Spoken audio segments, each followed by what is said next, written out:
Hello, and good time zone. And what is up, gamers? Hello, everyone. Welcome in. Welcome to the stream. Hope you're having wonderful Mondays. Hope you have had excellent weekends. So sorry I was not here on Friday. I have been feeling really bad. But feeling better enough now that I am present. So that's really good. I basically stayed in bed until like 1 in the afternoon because I couldn't get out of bed. But feeling a lot better now. So I'm very happy to be back, to be here. Hello. You probably want to see what we're going to be working on. So let me swap us over to art camera, shall I? There. Did I click? There it is. No! No, it was working before. Oh, damn it! Not again. Why does it keep doing this to me? It's like it knows. It knows. And it's just like being a difficult so-and-so because there's an audience. You know, like a child who's gonna act out and be silly because and not do the thing that they know that they're meant to be doing because someone's looking. It's that. Except it's my camera. Okay. Anyways, but hi. Sorry, about this. Can I really end task, please? Thank you. Just, rerunning it. Anyways. As I was saying, hello. Hello, Dark, how are you doing? It's lovely to see you. Dark says, OMG, it's almost time for totally top tier art streamer Savvy Kelch. Oh, you're far too kind. Thank you. Hello. Turnip, thank you so much for the lurk. I hope you have a wonderful lurk. Very much I do. Many distractions. Thank you for the 300 million eggs. Very much appreciated. I hope they all turn into beautiful, beautiful sunfish. Yummy scrambled sunfish egg on toast. No! Oh no, also hello Samantha, welcome in as well, lovely to see you. Hello, Saul, welcome in. Hello friends, sorry for the technical difficulties right off the top of the stream. Such is what it likes to do, apparently. Please, for the love of gosh, tell me that it's... Why? Okay, we might be having a Stardew Valley stream in a few minutes if I can't get this thing up and running. It was working just fine before the stream started, is the stupidest part of this. Is that it was working absolutely fine before the stream started. Okay, I'm gonna restart the camera itself. Oh, for heaven's sakes. Is it because I had to open WhatsApp? Okay, so the other thing is, the stream started a little bit late today. Every once in a while, apparently, just like my computer browser decides to do this thing where it just logs me out of everything that I was logged into. Does anyone else get this where your machine just decides to log you out of everything that you were previously logged into, or is that just me? Anyways, that happened, so I had to log back into Twitch, I had to log back into Instagram, I had to sign back into basically everywhere to try and get the notifications up and working. It happened the last time it happened was the time that I permanently lost access to my Facebook account because I don't remember my Facebook password, and it wouldn't give me any options to like just change my password and have a password reset link emailed to me where I could change my password. Not even like okay, you know, like for two-factor authentication, we'll text message you a code? Something like that? No. It was like, okay, here's a password reset. And then the website was just broken and didn't go anywhere. And then it was like, oh, are you having trouble accessing your Facebook account? Well, just go to a device that you are signed in on and reset your password from there. It's like, no, you don't understand. This is the only place I was signed into Facebook because I hate Facebook and I only use it like once every 3 months to check and see whether or not my sister-in-law has sent me any cute photos of my nephew and their dog. Like, literally, that's all I used Facebook for. So, yeah, now I have to get all of those via text messages from my parents, which is fine, but just a little bit silly. Anyways, Never had that happen before, says many distractions. It's a real pain in the backside. Um, and maybe I should have taken better care of my Facebook password. But again, I never use it. I don't like that platform, so I'm okay with it. But just the arduous task of having to re-sign into everything when, like, this is not a shared computer. No one else uses this. Like, it's fine. You can just leave me signed in. It's probably the browser ran an update or something, and the update kicked out all of the remembered passwords. I don't know. I don't use like a password manager on my machine or whatever because I don't trust them. I don't know. Listen, I'm old, and anything that seems like it might be a security loophole makes me nervous. So I try to avoid those wherever possible. Anyways, not being able to get back into Facebook overall does seem like a blessing, says Dark. You know what? Honestly, yes. 100%. I prefer it. Because, I haven't used Facebook at all in the last few years, and anytime I did jump on there, it would be like one post from like, I think I had probably like 100, 150 friends on Facebook. I would see one post from like one friend, and it was always the same one friend. And then just like a boatload of suggested pages that were just like the most cheaply produced like clickbait slop you've ever seen in your life. And it's just really depressing. Speaking of slop. Speaking of slop. What was I saying? Oh yeah. So I am on Instagram though, in case you didn't know. And I've been getting more ads lately that, for a while I was getting ads that were just like a random, like, personal account user just would, for some reason, turn one of their selfies into a sponsored post. So it was just like a photo of a man. That's it. Just a picture of a person, or like, here's a, sort of a lady posing in front of a large tree with her 2 adult children. I don't understand why these are being ads, but you know what? Honestly, I prefer it to a lot of the other things that I get advertised, so I'm not complaining. It's like fast fashion or snake oil, or just like a selfie of somebody's grandma. Like, I'll take the grandma. The grandma's great. Anyways, it has now devolved, however, into I'm getting like ads that are obvious AI slop, and I'm like, no. So, I don't know. If this starts to get like worse and worse and it starts taking over my feed, I'm probably going to start using Instagram less. Anyways, I'm also on Blue Sky under the same username if you're not there yet. If you are on there yet, come say hi. Let's follow each other. But anyways, yes. Little Lap Sarah, hello. It's lovely to see you and welcome on. And I am doing, this is a lino cut print of a little lighthouse. As you can see, it's nowhere near done yet. Kind of procrastinating on some of the bits because I can't decide what textures I want them to do, and I want to be, sort of very deliberate and mindful about that kind of thing, to make sure it looketh good. And I haven't done one of these in quite a while, so I'm a little nervous, to be perfectly honest. But I should probably, at the very least, be setting up my sharp equipment. Samantha says that Twitter ads have gotten weird AF since Muskrat, if I may call him Muskrat, and I'm going to, no, that's not fair to Muskrats. They deserve better. Anyways, yeah, no reputable company wants to advertise on.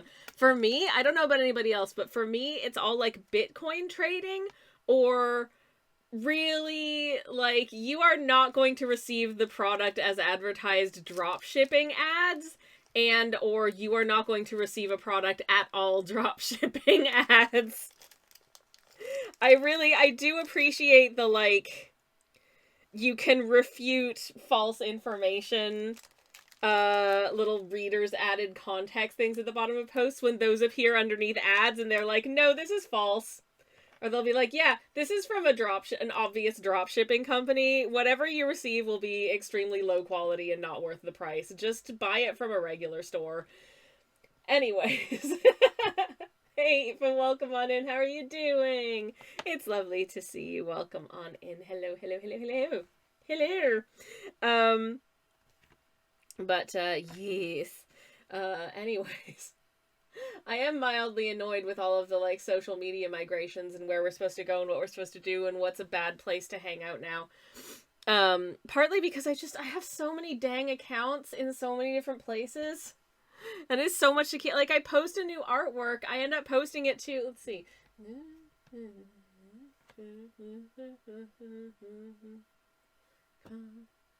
At least 6 different websites. It takes so long. Excuse me. And it's just, it's so annoying. But in order to, because audiences are so splintered now across different social media, if I only post to one place, then a large percentage of people are never going to see my stuff. I mean, a large percentage of people never see my stuff anyways, as indicated by the last Instagram reel I posted. They tell you that you should post more reels, that they push reels to people more to get more engagement, and yada, yada, yada. Every time I post a video, it just gets, I don't know, it just gets sent to Instagram jail. It gets less views than, like, just the regular static posts that I'm... It's, what do you want from me, you ding-dongs? It's really annoying. Anyways.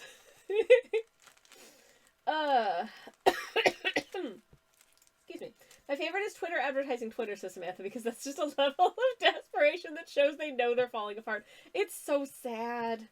It's so sad. It really is. Aoife says there's a hot dog stand near me, and I come by there regularly, but I apparently never noticed its name. I turned back, looked for a parking spot, got out of the car just to take a photo. Hello? What is it? What is it? I got to know.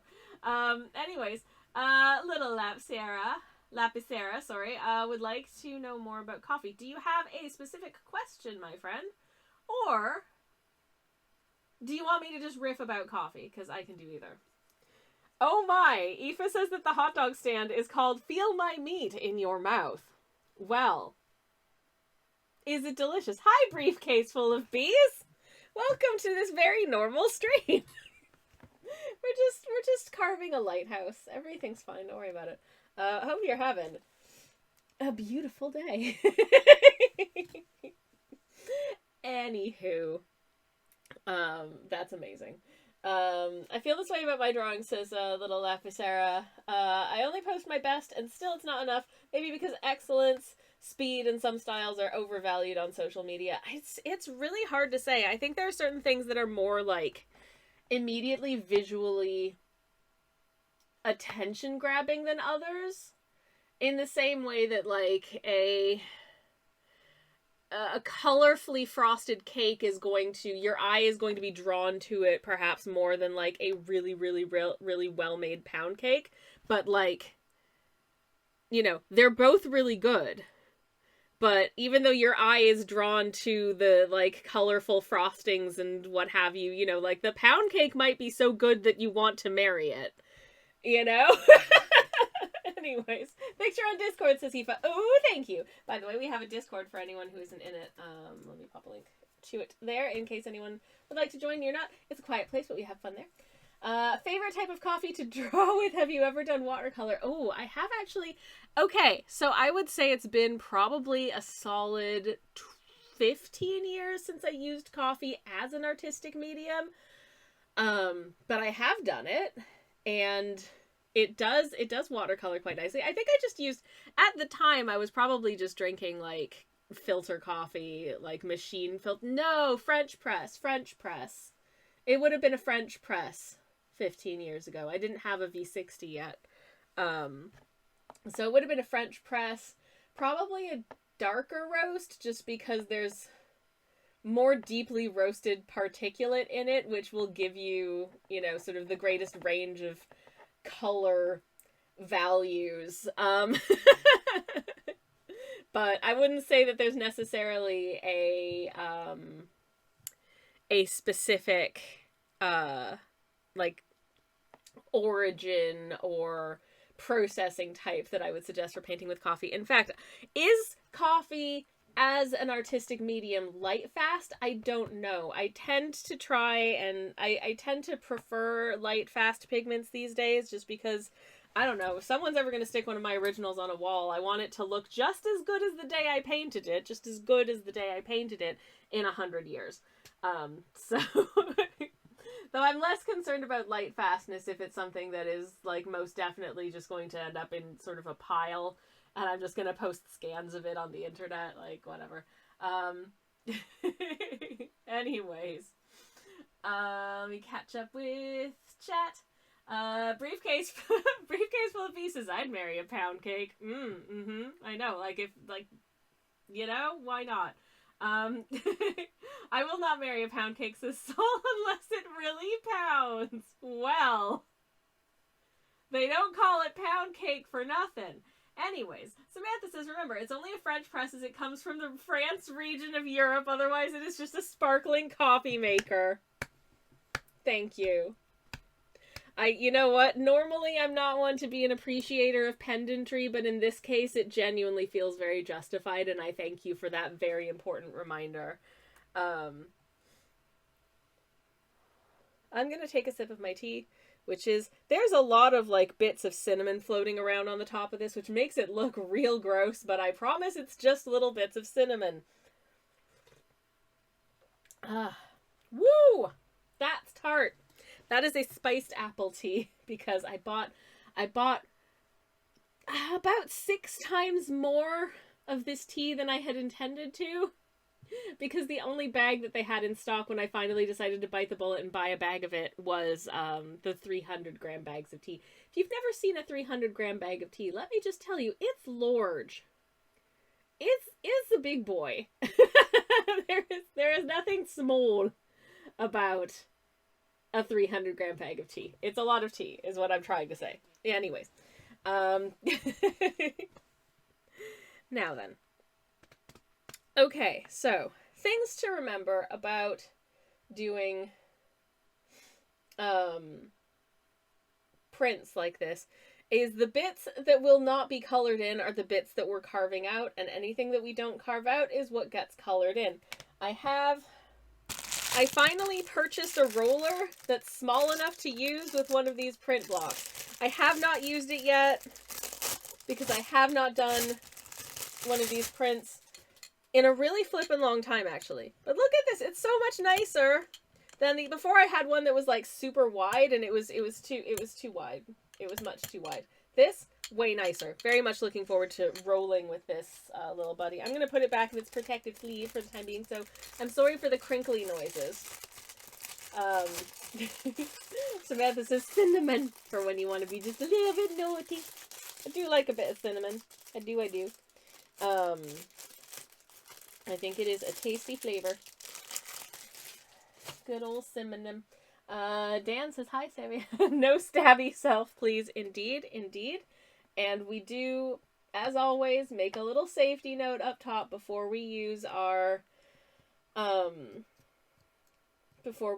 sharp implement, that we make sure that our block is on a stable surface so it's not going to slip around. We're not holding it like this to carve. We are keeping it level on a nice stable work surface that it's not going to slide around too much on. And this is a pretty stable surface. We are also going to carve away from ourselves, and we are going to carve with our fingers very far from the carving tool, and we will not be carving in the direction of our fingies. Because it's safety. And, you know, these things, really freaking sharp. Especially the teeny tiniest, sharpiest one. Really freaking sharp. Don't ask me how I know. Anyways, do not try this at home without supervision from a responsible adult, says Samantha. Uh-oh. Am I not allowed to do this then? Because, you know, I may be 40, but I don't always feel like a responsible adult. Oh no. Dark says, did you start those safety precautions before or after you had to put the plaster on your thumb? Oh, the plaster is on my thumb because I stabbed myself with a sewing needle, not a carving tool. I am hand sewing an 18th century shirt in my spare time at the moment. What little spare time I have in this life. I was about to be served dinner, so I was trying to finish the like row of stitches that I was doing really quickly, and at the very end I just a little prick but it's grumpy. It's grumpy about it. Speaking of little pricks, I got my flu jab on the weekend. So that's pretty much what I did on the weekend. Man, do those things make you feel like crap. But thankfully, for a very short space of time and a lot less like crap than you would feel if you actually got flu. So, very happy to make that sacrifice for myself and for the sake of public health. If you can get jabs, get jabbed, everyone. This has been a PSA. Anyways.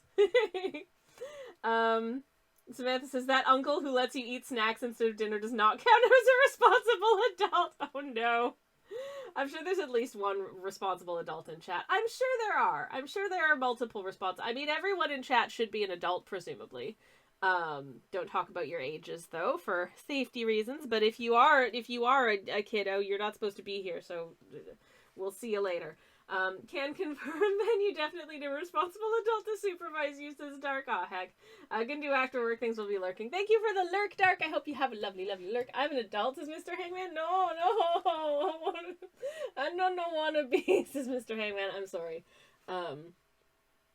I know someone who as a child was, this was not me, by the way. I was very much the opposite.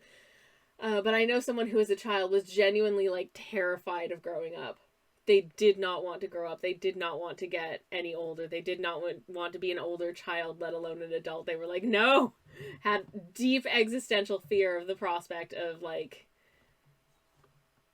getting like, more mature. I don't know what that says about a person, but is that a common phenomenon?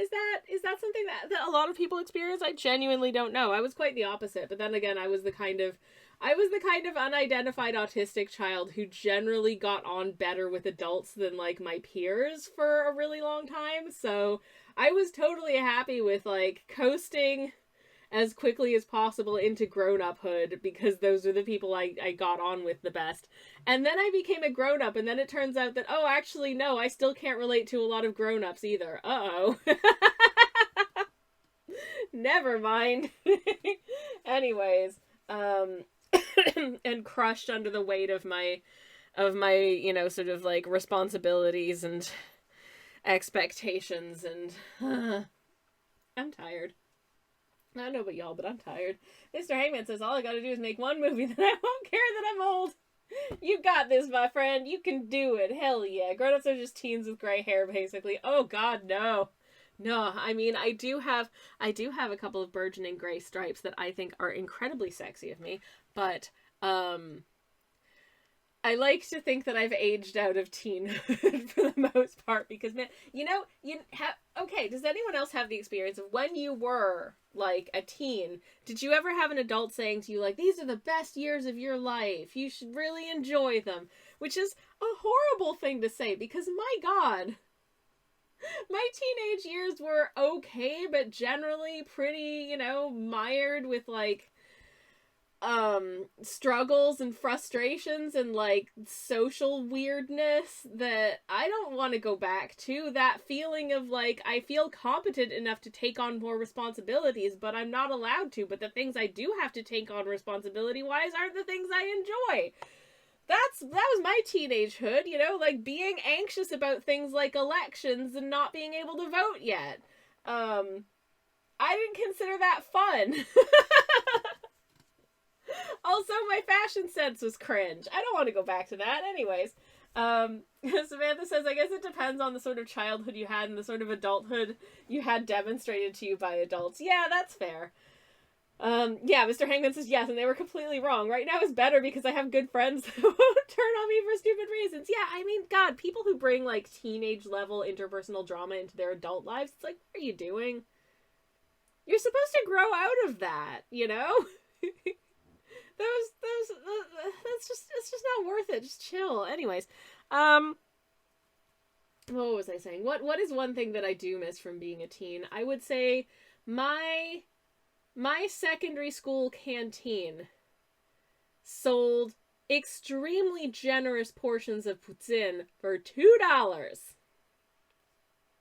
That was a good lunch. I missed that. That's about it. Mr. Hangman says that most people who say these are your best years either have awful lives or hate their lives. That's just, and are projecting. Yeah, I feel like that's a massive projection. I mean, for one thing, it's really difficult to sort of extrapolate and say that, like, your life is never going to get better than this. You don't know what someone else's life is going to look like. They might be feeling, you know, like, kind of frustrated and like they don't fit in now, but then they get to university and they find a community of like-minded people in their degree program or something, or they go out and they get a job and they feel more personally fulfilled because they're doing something that means something to them. Or, you know, they might end up, like, for crying out loud, they might end up getting married straight out of their bachelor's degree, and, you know, 20 years go by and they think to themselves, what the hell did I do with my life? Anything's possible. You don't know. You don't know. Let's just not do that. I don't know. There's a lot of, like, really questionable life advice that I think people give to young people. I would just avoid giving life advice altogether. In fact, there's just a lot of questionable advice. Like, I've seen a lot of, like, creative advice, and I'm like, okay, that, like, your experience is not, I think that's it. Your experience is not universal. And I think I find it really frustrating when you see advice that just feels like someone's projecting, you know what I mean? Like, no matter what it is. Okay. Okay, we should have camera back now. Sorry about that. Apologies if it's a little shaky. I had to, like, put it back into the, tripod-y, well, monopod, I suppose. Mono arm? It's not a pod, it's an arm, because it's sideways. Anyways, let's pop back in. Hello! Hi. But yes. Little Ephesera says, I would like to redo my teenage years. I didn't do a good job talking to people, or maybe their interest didn't match mine. Typical autistic teenager who liked cartoons, space, and biology. Those are cool things, and I still like them. Didn't understand the interest in looking cool or talking about futile TV shows. Fair enough. I think that sometimes crosses over into adulthood as well. But at least with adulthood, I feel like it's easier to find, to a certain extent anyways, like-minded people than it is, like, your social sphere expands a lot, I think, once you're an adult. You just have opportunities to meet people who aren't necessarily just the people in your class kind of thing. Dan says, I think it's just a lazy way of saying young people should be grateful to have freedom and a lack of responsibility, but then maybe adults should just say that and not make a blanket statement like these are your best years. Yeah, absolutely. I mean, I cannot imagine wanting to, like, dip back and revisit those years, because in many ways they sucked. You know? Like, nah. I mean, you know, like, there were some good things, like, if anyone had a birthday that week, you know, my German teacher would bring in a McCain deep and delicious cake, and we'd all get cake and sing Alles Gute zum Geburtstag, and it was all lovely, but, you know, apart from that, like, when it's my birthday now, I can just make a cake, because you can just do that, you know? When you're 40, no, you know, like, maybe other 40-year-olds aren't going to tell you this, but when you're 40, if you just want to have Cheerios for your din-dins, you can just have Cheerios for dinner. You don't, you can do what you want, basically. It's great. Anyways, the only person shouting at you to, like, eat your greens or whatever is yourself. And you could just choose not to listen to that voice for a night if you just really want to have, like, you know, cornflakes. Like, it's fine. Oh man, I want cornflakes. Anyways, graduating early from the Bruce Springsteen School of Good Decisions. Ah, Brucio. You know, I don't know a ton of Bruce Springsteen music, but what I will say is that, okay, yeah, he's objectively handsome. I get it. Mr. Hangman says, I almost never went to my friend's birthday parties, and count maybe 6 times I did. I'm not a big party enjoyer in general, I would say. I did quite enjoy hosting parties for a while, like in my 20s. But I would always do like cheese boards and stuff, and people would leave after like an hour. Because it was just, let's just sit around and eat cheese. Anyways, please note, Sammy is not sponsored by Cheerios, but I am very willing to discuss. If Cheerios is watching, hello.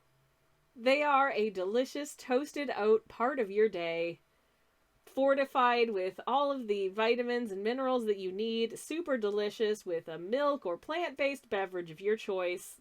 Gazillion out of 10 do recommend. Hashtag not sponsored, but seriously, General Mills, hit me up. Anyways, yeah, Mr. Heyman says also we're really friends, they were just classmates. Mood! I did have some friends for sure. Starting in middle school, I had that one really intense female friendship with a girl in my class because we were both really obsessed with Sailor Moon, and we'd like exchange fan fictions and stuff with each other and send each other letters over the summer and yada yada yada yada yada. Anyways, wouldn't you know it, we both turned out to be not straight. Shocking. Anyways, any other... I feel like I learned as an adult that this is a very weirdly common experience for not straight AFAB folks. Anyways. Samantha says, true adulthood is realizing most of the rules you were taught about adulthood are bullshit and you get to make your own now. Alternatively, that's just being neurospicy. Yep. 100%. Absolutely. Very much so, indeed. Yes. Absolutely. On all of those counts. Little F. Sarah says, I'm at the stage of being mature enough to make a book about my hyperfocuses in a professional way. Yes! Wholeheartedly approve. I've been doing the same with YouTube videos. So I feel it. RPGs and graphite drawings. Very cool indeed. And being scared about money in the job market. That is a permanent mood. Oh my god. Yep. 100% permanent mood. It's a good team. Yes, I agree. Dan says, oh, hi, Mr. Cheerio. You're very welcome. Yay. Mr. Hangman says, I like plain Cheers. I don't like Honey Nut or multigrain. They make them way too sweet. I agree. Plain Cheerios are the best Cheerios, and wouldn't you know it? They don't sell them here in the UK. So when I go visit Canada, I buy the biggest box of Cheerios I can fit in my suitcase, and I bring it home with me. It's like, oh, what did you bring back from your trip? A big box of breakfast cereal. But, like, priorities, right? When I went to Denmark, I brought back, 3 boxes of muesli bars. Because they're better than the muesli bars that I can find in the UK. Again, priorities. Anyways, shout out to Corny. I like Corny. They're really good. I've been looking up destinations for our next, Euro trip, and I am looking to see whether or not any of the supermarkets in the cities and countries I'm looking at stock Corny brand muesli bars, because I think they're delicious. Again, not sponsored, but, call me Corny. Anyways.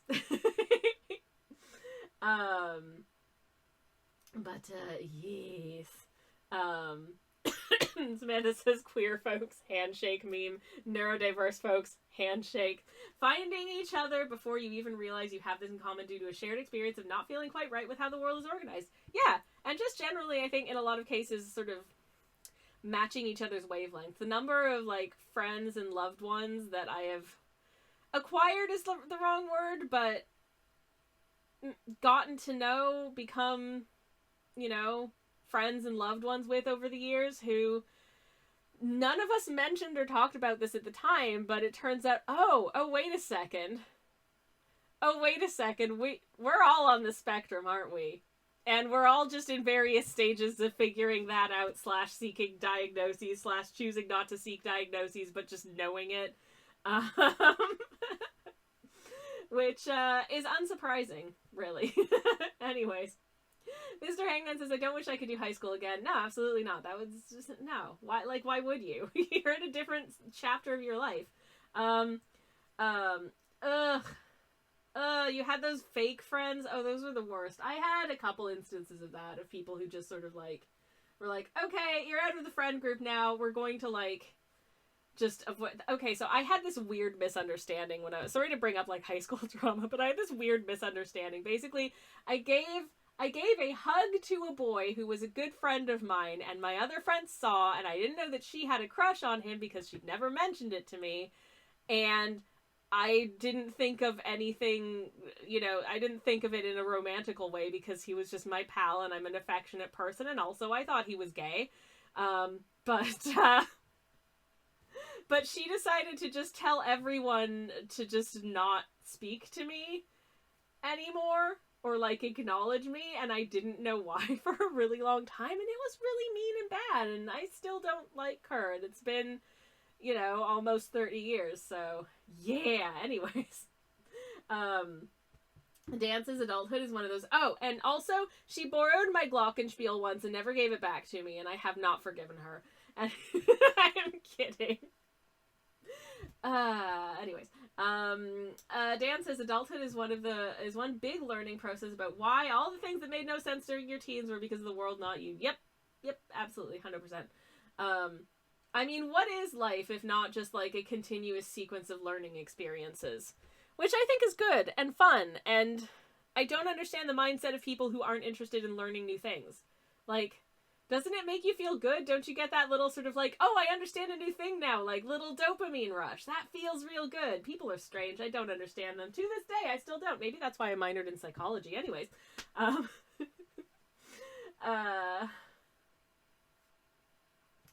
But, yes. Oh, Mr. Hangman says the only thing I wish I did was ask my crush out on a real date because we walked home together once and I had the biggest chance and I just didn't. Well,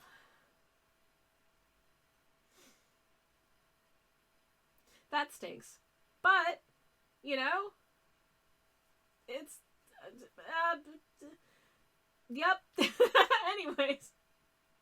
Bored, you want my glockenspiel. Do you not know a glockenspiel? It is an instrument that you play with, you have like a couple of little, it's like a percussive melodic instrument that has a sequence of metal rectangles in various sizes that you strike with a mallet to produce notes.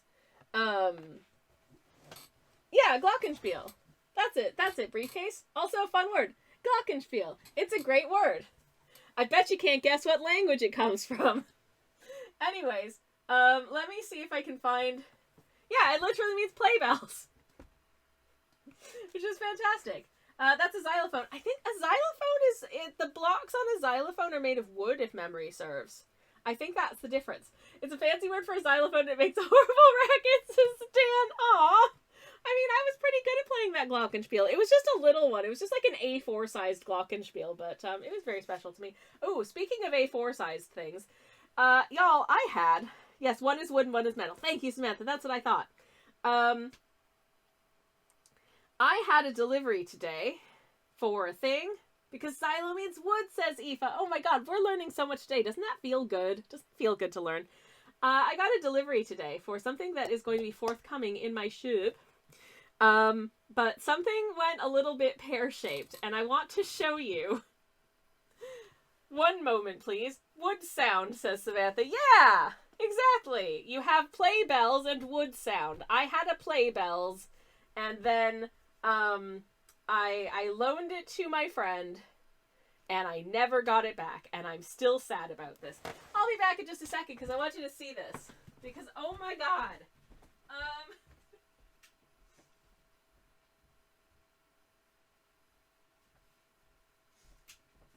Okay, so here's the situation. I'm planning to update my shop with a few new items fairly soon, and one of them arrived today.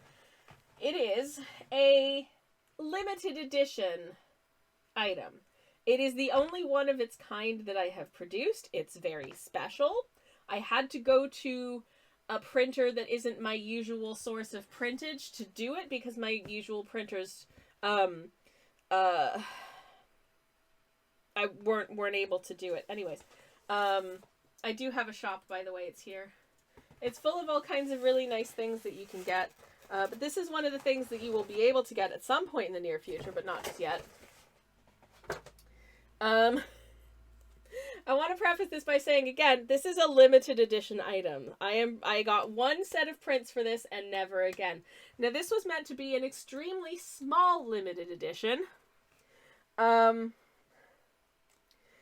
they seem to have just decided to print a butt ton more than I ordered. And I don't know if this edition is going to run out because, first of all, here it is. This is not only a limited edition Blue Raspberry Fight Milk Hollow Knight art print, this is a limited edition Blue Raspberry Hollow Knight art print that is... Great timing, Elgato. Thank you so much for that. Oh my god. Anyways, now that you've seen it, I can tell you. This is a limited edition Blue Raspberry Fight Milk art print of this artwork of Cloth off on a little adventure in the fungal wastes. But because the original painting was done with metallic gold paint, I wanted to see if I could attempt to, at least to a certain extent, replicate that effect by getting metallic gold foiling onto the print as kind of a test piece to see whether or not this looks good on my artwork and whether or not this is something that I would want to do again. So I wanted to do a nice little limited edition. And if you're familiar with my limited edition Blue Raspberry Fight Milk art prints, you'll know that in general... I'm going to pop on technical difficulties for a second. You'll know that in general, they are very small in number, and I make them once, and then never again. And that's that. Well, they sent more than I requested. And when I say that they said, why is it connected using Wi-Fi? Don't do that. Don't use the Wi-Fi. That's stupid. Come on, USB, thank you. Oh my god. Okay. So, yeah, about that.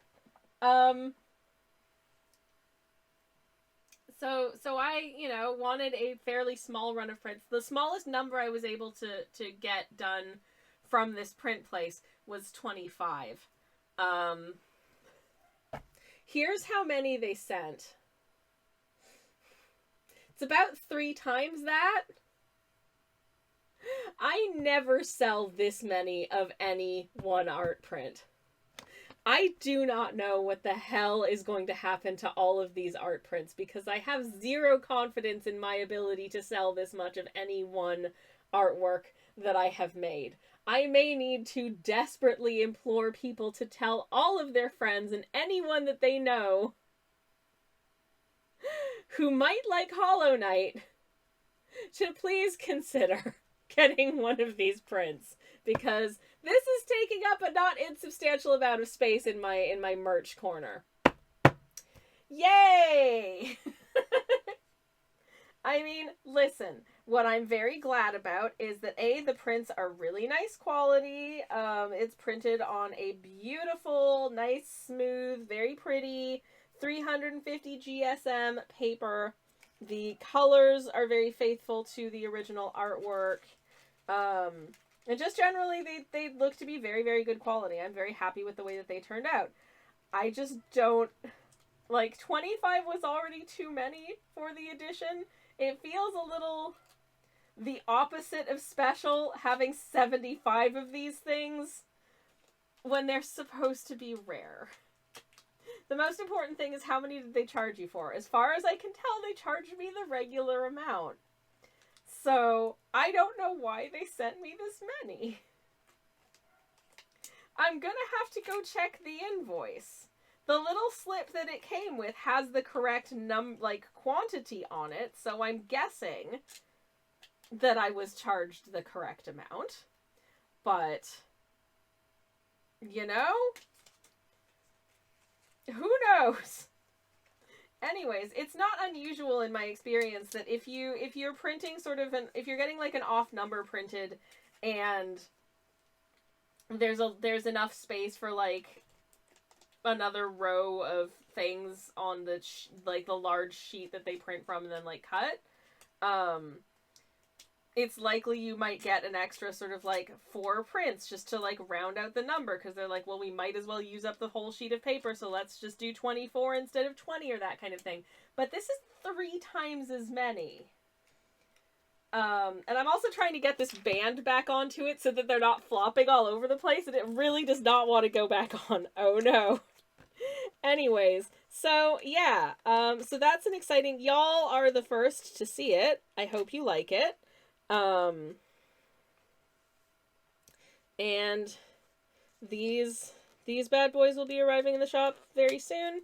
There are a couple other bits that I'm waiting on, and once I've got everything in hand and can take pictures of them, there's going to be a little shop update for the holidays. Anyways, so that's this. As you can see, quantity 25. Oh no, it isn't. What the hell am I going to do with all of these? I saw a Christmas giveaway. We are doing a giveaway on this coming Friday, because I didn't get to do my 1,000 follower celebration this past Friday because I was too sick to stream. But I will be including this in the giveaway as alongside everything that's currently in my shop. So if anyone is around on Friday morning, wants to enter that giveaway, wants to win that giveaway, you could get one of those, or maybe like 5 of them. I don't know. Anyways, what's a little creature to do? I just don't know. Anyways, we're the first to see it, but one day they'll be in every window in the country, says Dan. I mean, I would be impressed by that, but anyways. Mr. Hangman says, guess what? Go on. My mom got me a miniature USB light table for my birthday. Ooh, so now I can hand draw animations easier. Yes, love that for you. That's really freaking cool. That is very, very, very cool indeed. Awesome sauce. Hell yeah. Yeah, anyways. I think I'm gonna attempt to do a tiny amount of carving. Feels very late to be just starting to carve because we've been streaming for 57 minutes. But I think I've got a couple minutes before it's time to BRB to try and get a little more carving in. Absolutely ridiculous. Okie dokie. So, once again, hands in the right place. Blap! If this lighthouse looks incredibly janky by the time it's done, and it will, oh, I promise you it will, that's okay. Because why? Because it is a hand-carved print. And I fully expect that anything I carve by hand is probably going to look a little bit wonky. And that's okay.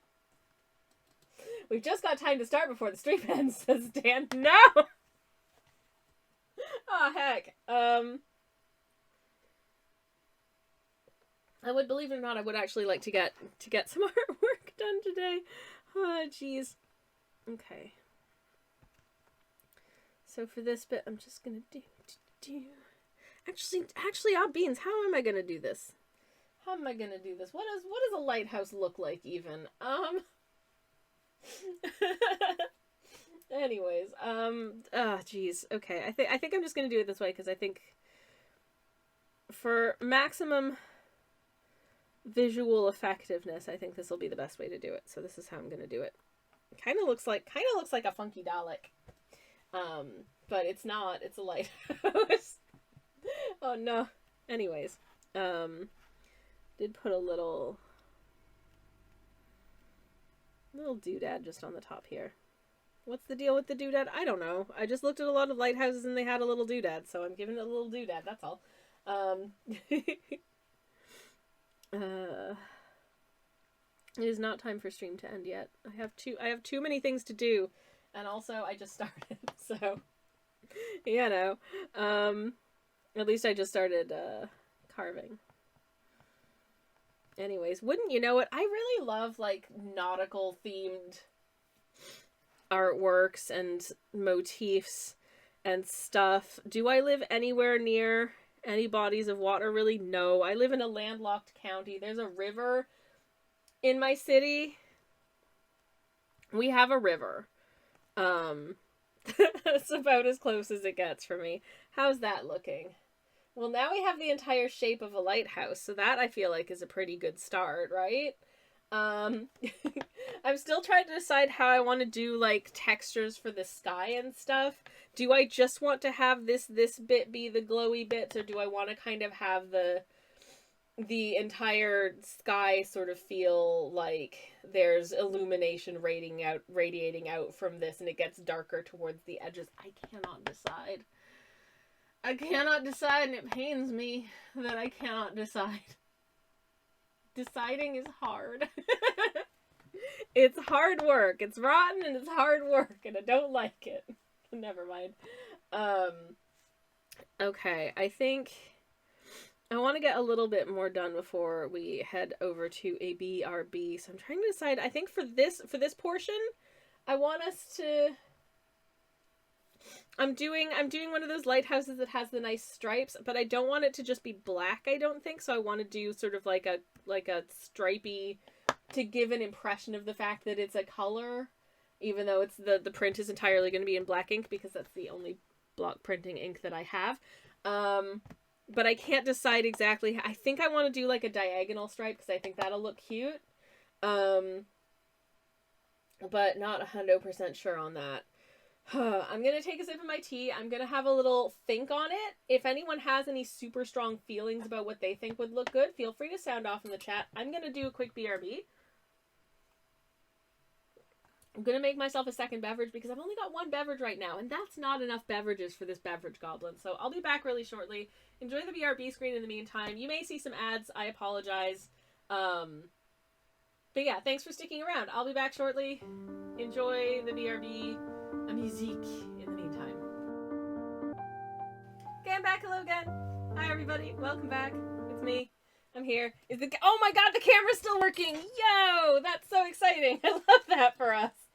I genuinely wasn't sure whether or not that would be the case. Hurrah! Anyways, I got a ghost mug full of black currant squash. Oh, you can see the reflection of the camera in that. It's so dark. The ghost mug was purchased for £2 just after Halloween, which is the best time to buy Halloween stuff because everything is like a third of the regular price. Hell yeah. Anyways. But I'm still drinking my tea. But it's nice to have multiple beverages, you know. Anyways, how was everyone's break? I hope you had a good break. It's nice to be back. I think I'm just going to do a simple diagonal stripe here. And just hope that I'm able to do like a reasonably even spacing of the stripe. Will it be perfect? Probably no. But will it be cute? Hopefully, yeah. I guess we'll soon find out. Anyways, but yeah, I was really frustrated on Friday because I was not very well. I had really been looking forward to streaming, of course, and I was also really looking forward to I was going to do some filming for video afterwards, and I was not able to do either of these things. So hoping I'll be able to do some filming maybe tomorrow or later on this week instead. Of course, we are getting into the time of year where the daylight is just garbo. I do not have like a good professional lighting setup, so I'm going to have to use my crappy kitchen lighting because I'm needing to be filming in my kitchen. And I gotta say the lighting in my kitchen is not very nice. There's this glass lampshade in my kitchen it was not my choice.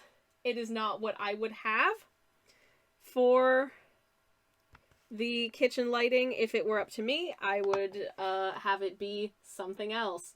It is this weird piece of like olive green colored glass that in and of itself, if it was like a vase or something, would look really cool. But as a light shade, it just makes the kitchen lighting sort of weirdly, like, greenish yellow and quite unappealing, I think. How is this looking, by the way? Are we liking this? I hope we're liking this. I think it's cute. I think it'll be cute. Hopefully it's cute. But, yeah, really just deeply unappealing lighting color. If you know anything about the sort of language of color and lighting in cinema, you know that if a scene is lit with a greenish tinge, it's intended to give a feeling of unease. It's intended to imply visually that something is a little off. Something isn't quite right, because I think largely because green as a color of light doesn't really exist in nature, so it feels very like off-putting when you use it in film in that way. It feels a little nauseous, kind of. But yeah, and I have concerns that this is the lighting that I'm kind of having to deal with in trying to film in my kitchen when I have to put on some kind of lighting, because the natural light coming into the kitchen is not going to be enough for things not to look kind of dark and grainy, so I'm going to have to put the light on. And I think I'm just going to have to attempt to do some kind of color grading in post, and I'm not good at that kind of thing. But I'm scared that I'll, like, overcompensate in the other direction, and it'll end up looking really, like, pink, which also will look bad. Like, anyways. Ooh! We have a terrible drawing time from Samantha. And she says, I was going to do this one in spooky season, but then I was never in time to watch, so here's a late spooky season Pokemon. Pumpkaboo! Hell yeah, I would love to draw Pumpkaboo. I'm very excited about this. Let me grab my canvas. Oh my goodness. Do I have any inkling what Pumpkaboo looks like? I'm familiar with the name. I know it's some manner of, like, probably a ghost-type pumpkin Pokemon. I'm going to get my sharp object, and I'm going to put it as far away from my hands and arms as possible on my desk, so that I don't accidentally bump into it while I'm working on something else. This is Maple's pumpkin garden, by the way, which we built on last Thursday's stream. She's just still hanging out here because I think she's real stinking cute, but I'm going to scoot her out of the way as well while we do a terrible drawing time. This, obviously, by the way, is Charmy Bee from the Sonic universe.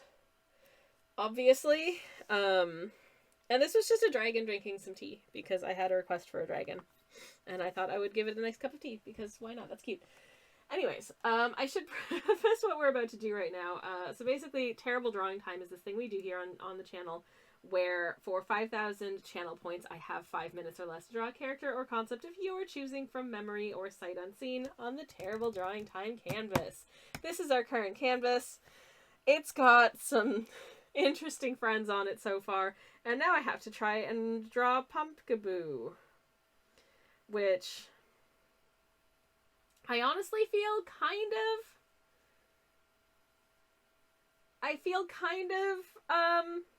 not confident about, but like I think I could extrapolate something that will be cute for Pumpkaboo. I think I can. It's not gonna look like the real Pumpkaboo, but hopefully I can do it justice. I'm just getting my clock app up on my phone so I can get a timer set for 5 minutes. Oh my god, Samantha says, I did see that and instantly think to myself, did someone request Charmy Bee? Really? Wow, well, I feel proud of myself. If it makes you feel any better, I almost forgot to give him wings. He's a bee! Of course he has wings! I almost forgot to give him wings, damn it! I am very intelligent. Anyways, I've got 5 minutes on the clock to try and draw Pumpkaboo. Please ignore the amount of thumbprints on my phone. Oh, that also didn't start. Start, please. There we go. Okay. Alright, 5 minutes on the clock, starting now! This was indeed supposed to be Charmy Bee. This is the Terrible Drawing Canvas off on an adventure, because one of my Terrible Drawing Canvases went missing. Oh, geez. I'm going to do Pumpkaboo right in the middle of the paper. Now, I have some vague memories of what the deal is with Pumpkaboo, but they're bad memories. Not in as much as they're like traumatic, but bad in as much as they're not very accurate or detailed. Fun fact, if a bee loses its wings, it turns into an ant, says Samantha. Whoa! Science is cool, isn't it, everybody? Okay, Pumpkaboo, here we go. Now, is this going to be a Pokemon that I want to give,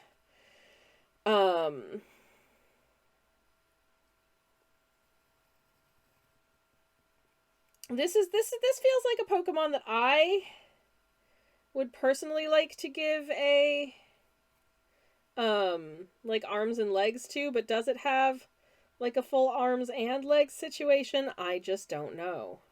But what I am doing, because it's like, it's Halloween-y, I feel like it has some kind of hat.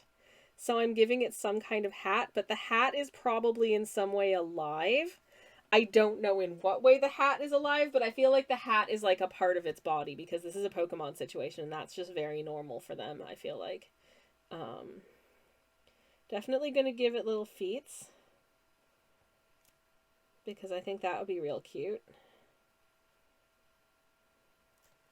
Just happy little feetsies. And actually, you know what? Yeah, I'm going to give it arms as well, because I think it would be cute to have arms. But they're just real tittle. And again, I don't necessarily know if this is Pokemon accurate, but none of this is going to be Pokemon accurate, because this is me trying to draw a Pokemon from memory, and if you don't know me, there's a lot that I don't know about Pokemon. Hence, this is what I think that Pumpkaboo looks like, for instance. Gonna put in some little, like, pumpkin texture lines, and then I'm going to give it some cute little pumpkin-y eyes.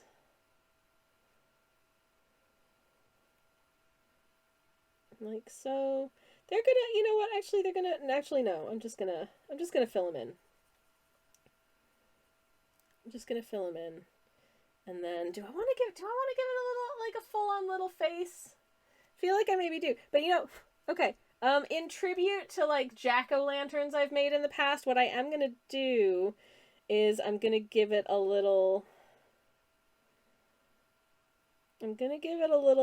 smile, but I'm gonna give the smile a little snaggly tooth. Pumpkaboo's got a snaggly tooth, I feel like.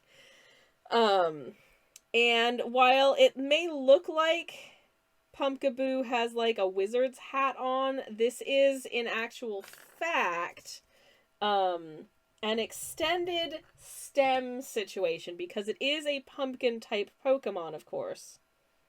And therefore, it does have a stem. And this is the stem. It just looks like a witch's hat. Samantha says, fun fact, Sammy knows everything there is to know about Pokemon. In cases where this seems like not the case, it is actually the Pokemon Company that got it wrong. Well, thank you very much for saying so. I appreciate it. Now, I don't know what type. I feel like it makes sense to me that Pumpkaboo would be in some way ghost type. So this is in some way ghost type. I want to pop a little charm hanging off the end of this stem hat situation. And I want it to in some way represent the like type of the Pokemon, but I'm not really sure how to do that here. Maybe if it's actually just a little sort of like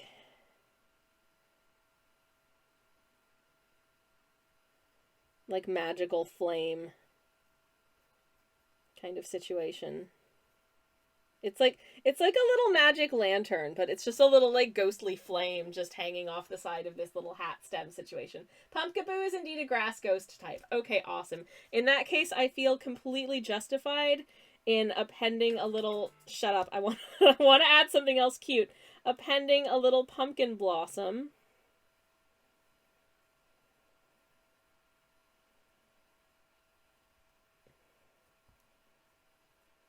To Pumpkaboo's little hat stem.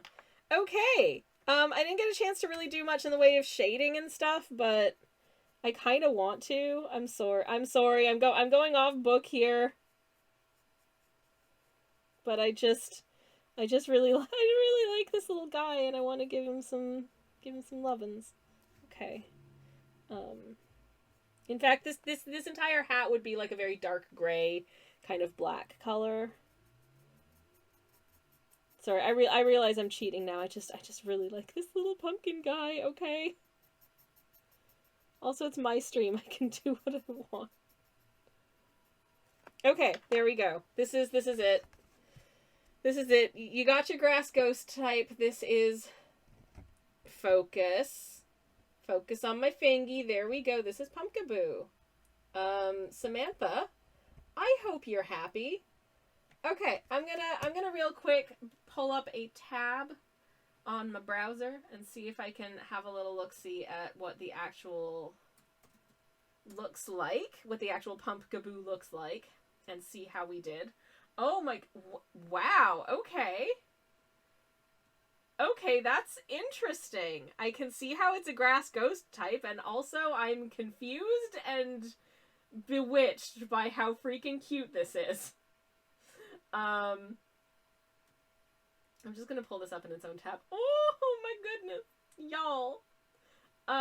So once again, this is the mostest perfectest Pumpkaboo ever. I love them. Aw, thank you. Pumpkaboo loves you too. Truly they do. Camera, focus.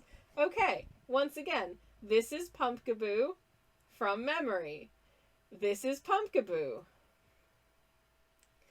No, it isn't. God damn it. Hold up. No, I broke it.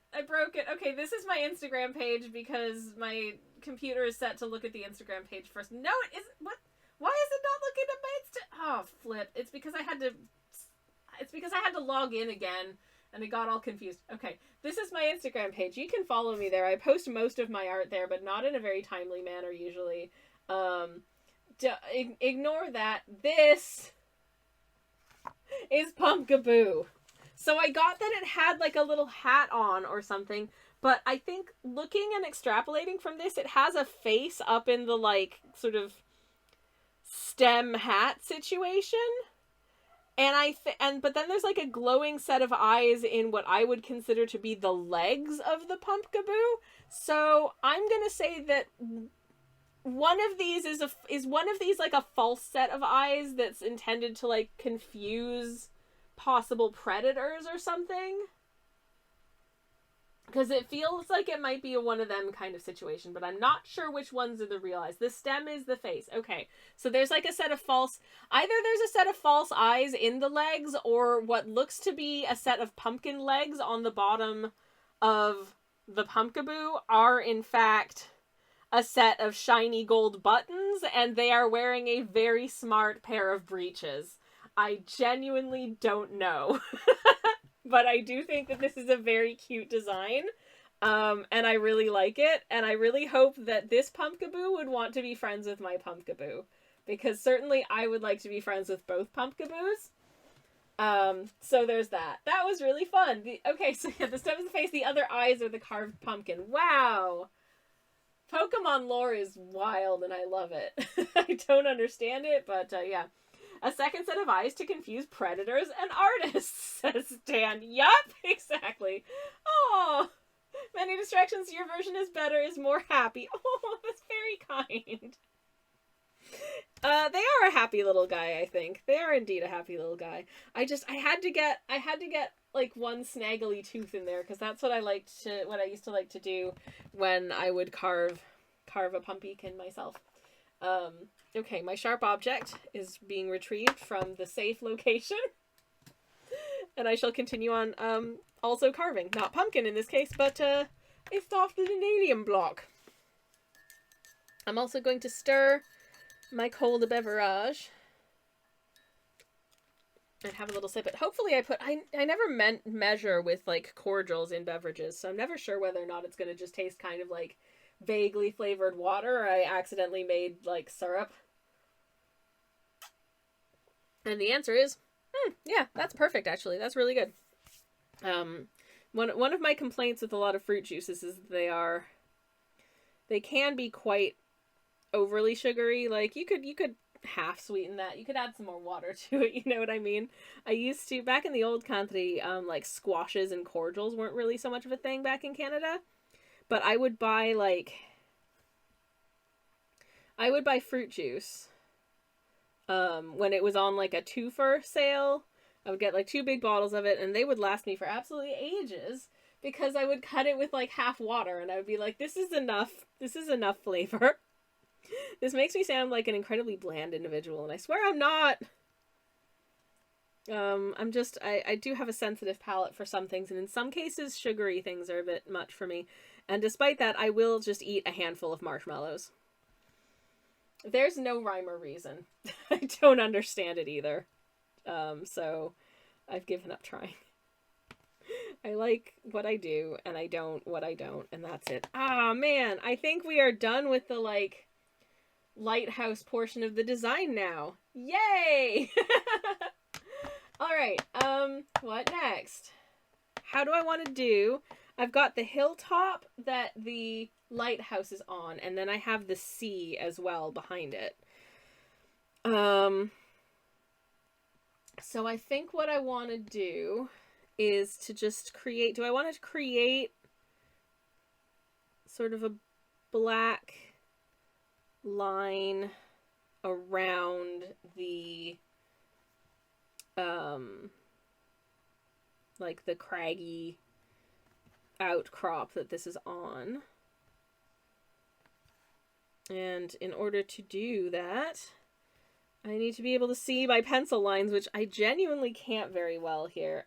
Geez, I think I'm just gonna have to improvise, because I really can't see them very well. And just join up with that. Okay, that'll do. How's that for a hill? Do we like it? Do we hate it? I hope we don't hate it, because it's what we're stuck with. I might actually just, there's a little bit of a sharp point here. I might just shave that down a little bit. Like, so, yeah, I think that's better. Okay. Anyways, Tals, hello, welcome in. How are you doing? It's wonderful to see you, and thank you so much for the 3-stream steak. That's so many steaks, my friend. Thank you. Hope you're having a beautiful day. Happy, you know what? I'm having a happy Monday because y'all are here hanging out with me, and that makes me feel good. And I hope you're having happy Mondays as well. Okay. We have hill shape. Now, I was debating whether or not I wanted to just have a white line for the hill, or if I want to actually just go do a slightly further in line to that and have a little black outline for it. Samantha says, fun fact, you're actually supposed to avoid lighthouses. Like, please don't crash into this lighthouse. I would very much request that you don't crash into this lighthouse. You can enjoy it from a safe distance as a motif and be made aware of where the shore is. I'm actually, I can't give away too much, but I am writing something at the moment, where there is a character who has a history with lighthouse keeping, and it means I've had to do research into lighthouse keeping because I can't leave well enough alone, and I have to over-research every project I do. Like, when I tell you that I have crawled through the supermarket websites of, like, cities and countries that I've never been to because I want to be accurate about the foods that people are eating... Is this normal? I don't know, but sometimes little inaccuracies in film and TV and books bother me, and I don't want to bother other people with my little inaccuracies, so I want to be correct. It's important to me. So, I've been researching, doing some research about lighthouses. And specifically during what period of time they would have been using the mechanism that allowed the light to turn on a bed of mercury, which caused some issues for lighthouse keepers, believe it or not. What with, you know, mercury poisoning? 0 out of 10, do not recommend mercury poisoning yourself. Yeah. Samantha says, fun fact, lighthouses, despite what their names imply, are very heavy. Oh my goodness. I never would have guessed. Thankfully, this is just an artist representation, so it's only a couple of grams. Tal says, I have had a moderate Monday, somewhere in the distribution of Mondays for sure. Indeed, I'm totally with you, have had a Monday. I'm glad it wasn't a bad Monday, that's for sure. Absolutely, I am. A bed of mercury sounds unsafe, says Tals. Yeah, there were a lot of mysterious cases of lighthouse keepers seeing weird things and demonstrating erratic behaviors and having to like quit suddenly or dying. And they eventually traced this back to the fact that there was an innovation in lighthouse technology which allowed for the reflector that was used to illuminate the lighthouses was basically free spinning on a bed of mercury, which was very effective from like a lighthouse engineering standpoint, but from a health and safety standpoint was an absolute freaking nightmare because lighthouse keepers and the, you know, like their families and what have you were getting mercury poisoning, which, you know, caused all kinds of mysterious illness, erratic behavior, like all kinds of wacky stuff. It was a bad time for lighthouse keepers. It was not lighthouse keeping at any time was not an easy job. It was, you know, you tended to be in like oftentimes fairly remote areas. The weather was crappy. It was fairly lonely out there a lot of the time. And also mercury poisoning. Fun stuff. Anyways, that may explain the whole lighthouse keepers lose it, where the whole lighthouse keepers lose it thing comes from, says Many Distractions. Yeah, absolutely, 100%. So I'm getting to play with that in a piece of fiction, and I'm very excited about it. I can't give away anything, that's so frustrating because I want to talk about it, but I also want to be able to pitch it at some point. Because I have dreams and ambitions, y'all. I would like to be able to realize them, but in order to do that, I can't actually tell you the whole story now. You gotta wait. Anyways, if it gets rejected from everywhere I can send it to, then, you know, maybe I'll just tell you the story. Though I don't think anybody's here for that. But I could talk to you about lighthouse history. I think that's neat. Oh, geez, Dan says, getting flashbacks to my old job, where we sold light curtains, and that joke always got made, usually by me. Love it. Fantastic. Samantha says, fun fact, mercury poisoning is one possible reason for the existence of the Old English idiom, as mad as a hatter. I feel like somewhere deep down I maybe knew that, but I also feel like I maybe didn't. It's really interesting looking back into the histories of, like, substances that we now know are super, super dangerous, but, were in use for, like, very regular everyday stuff. See also the 19th century history with arsenic green. Heckin' fascinating. People who are better read than I have done some really interesting, deep dives into the history of arsenic green as a colorant for things like wallpapers and fabrics for clothing and curtains and bookbinding and other things that may come in contact with your person on the regular, and that this, you know, maybe caused some illnesses in the period. Not great. I see my camera's gone again. It's doing it a lot today. I'm really sorry about that. Anyways, but at least you get to look at the terrible drawing of technical difficulties screen, so love that for y'all. There's another piece of research that I'm working on at the moment, and it is highlighted once again that people casually used lead as a cosmetic for centuries. Don't do that. Absolutely do not do that. Please. Don't you do it. Okay, I'm going to close out of the camera software. I'm going to pop back into the camera software. It's going to default to portrait, and I need to put it back into landscape, and then I'm going to open camera app.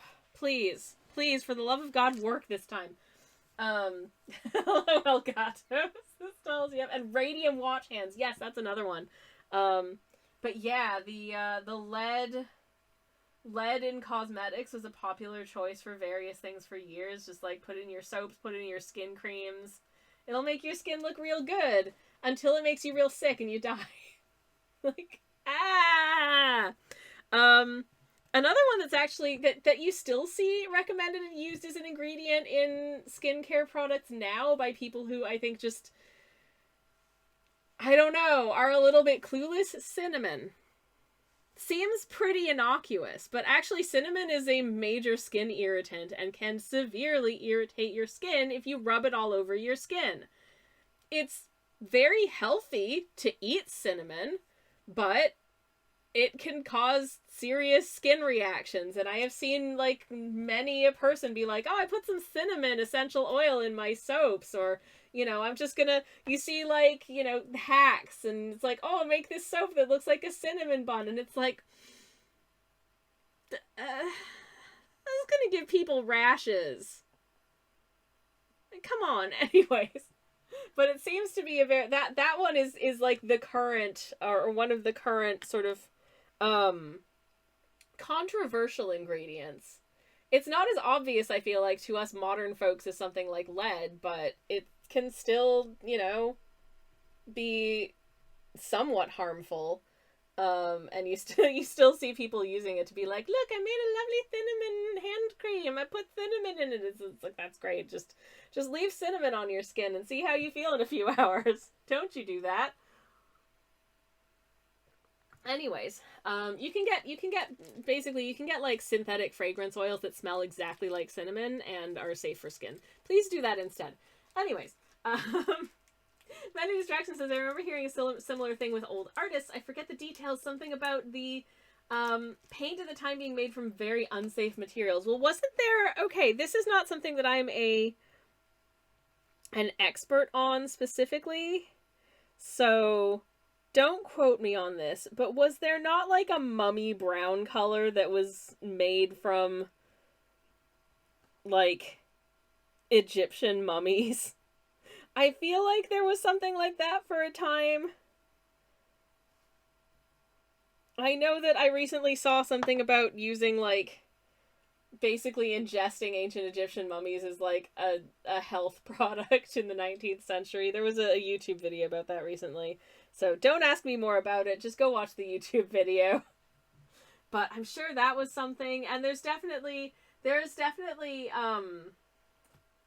old artist pigments that we don't use anymore because they are we know them to be unsafe. There is one in my collection that is like, I think it's my orange paint, and it's like something, oh man, I can't remember what it is off the top of my head, but it's something orange hue, because it's like a synthetic approximation of the color that you get from using this pigment, but they do not use the pigment anymore because they know that it's not safe. And yeah, would rather not be using, you know, toxic pigments. Getting that bang on orange color, not worth it. Absolutely not worth it. Yeah. Samantha says, fun fact, given how destructive we've been to other cultures' artifacts, claiming we are holding on to the stolen items in the British Museum for the sake of conservation is incredibly hypocritical. You know what?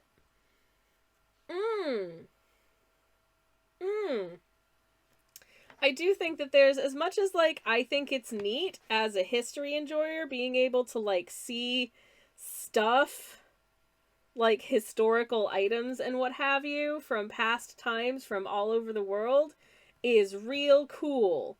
But on the other hand, seeing cool stuff from past times in other countries that were stolen from those countries and they maybe want those back, sucks, and you should give them back. And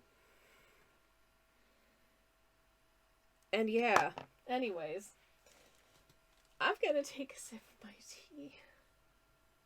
I'm just gonna sip with my tea.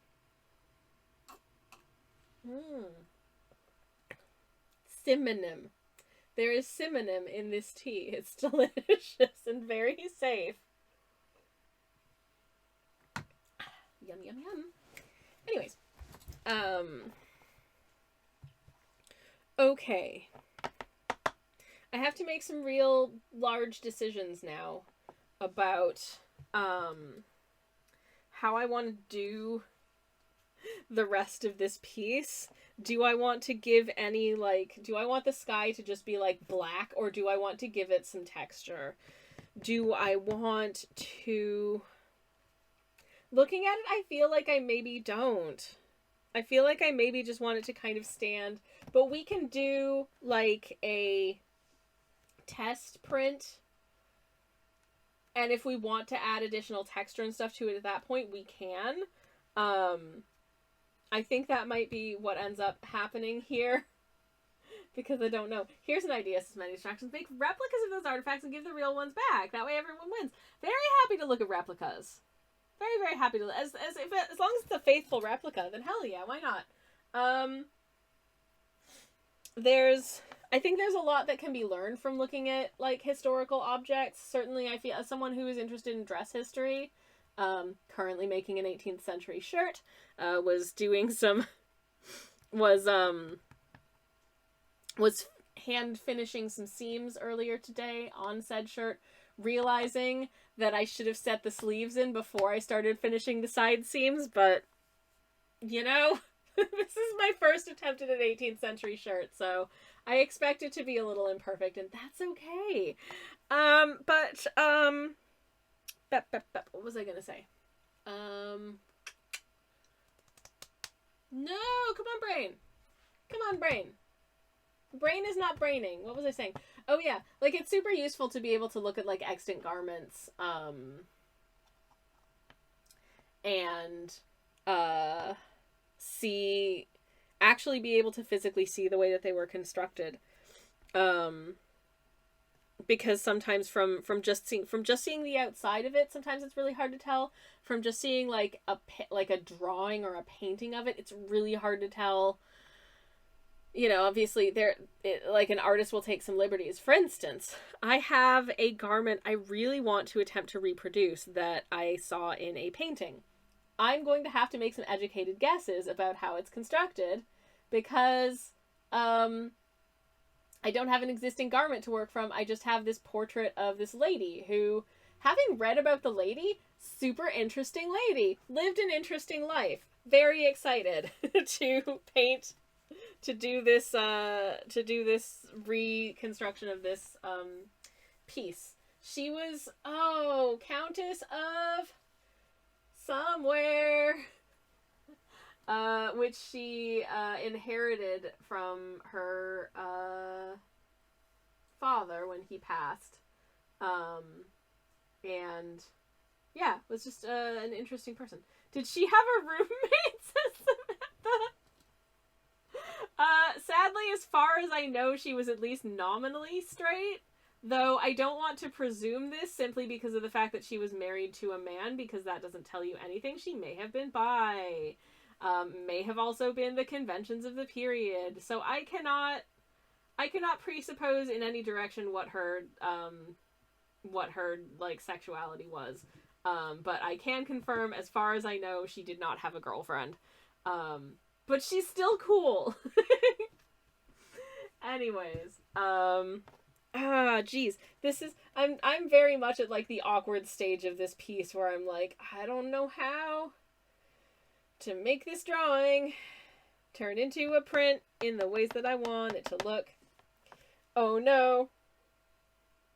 I can't remember how I have previously done block prints and stuff either, because it's genuinely been quite a while since the last time I did one. Tal says, I've seen lots of replica dino bones and never been disappointed. Oh, absolutely. Absolutely, 100%. Love a good replica dino bone, personally. Especially love the like, animatronic replica dinosaur that they have in the Doodad Museum. That, yes, good quality stuff. You love to see it. Thank you for the dinosaur many distractions. I just think dinosaurs are cool. Anyways. Yeah, I'm legit just looking at old prints of mine to try and figure out how I want to do these textures. Okay, well I can do some little like wave textures for the water. Do I want to just fully like mostly get rid of the land? I don't know, because it's like rocky land as opposed to like grassy land, so I don't want to give it a texture that feels grassy, but it needs to have some kind of a texture. I feel like it doesn't just want to be just white. I feel like that's going to look bizarre as well. But what I will do is maybe get some like nice big wave textures at various intervals along the water.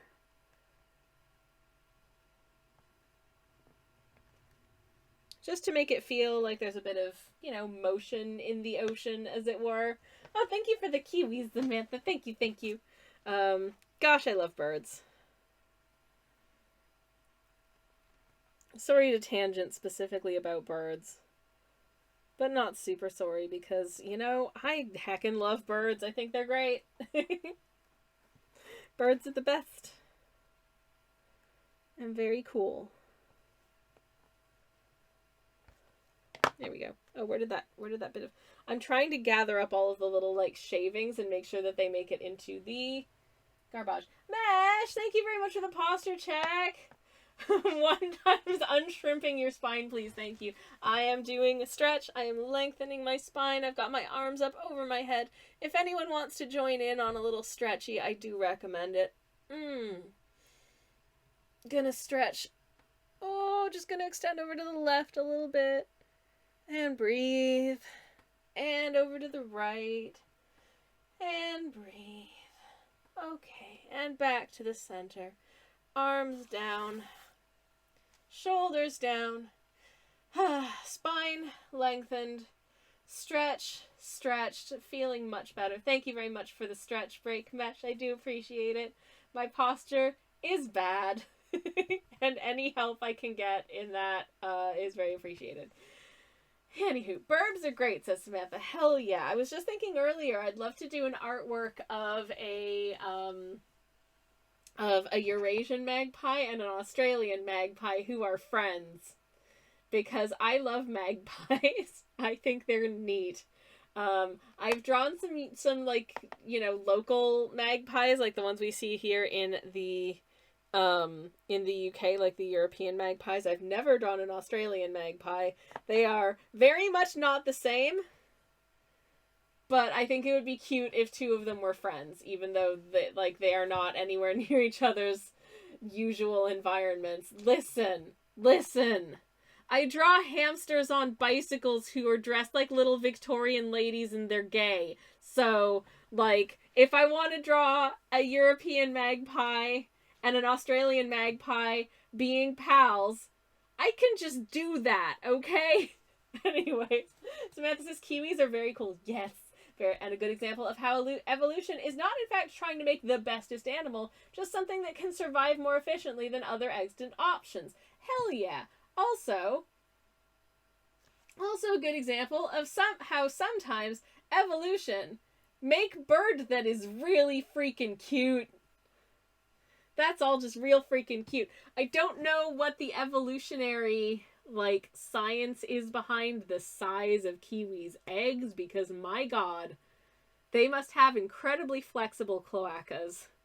If you do not know of whence I speak, let me find you a representative illustration. When I say a representative illustration, I'm going to say, I mean a painting that I did, but my painting is genuinely pretty freaking accurate. And I know this because I did my research, because I care about things like bird.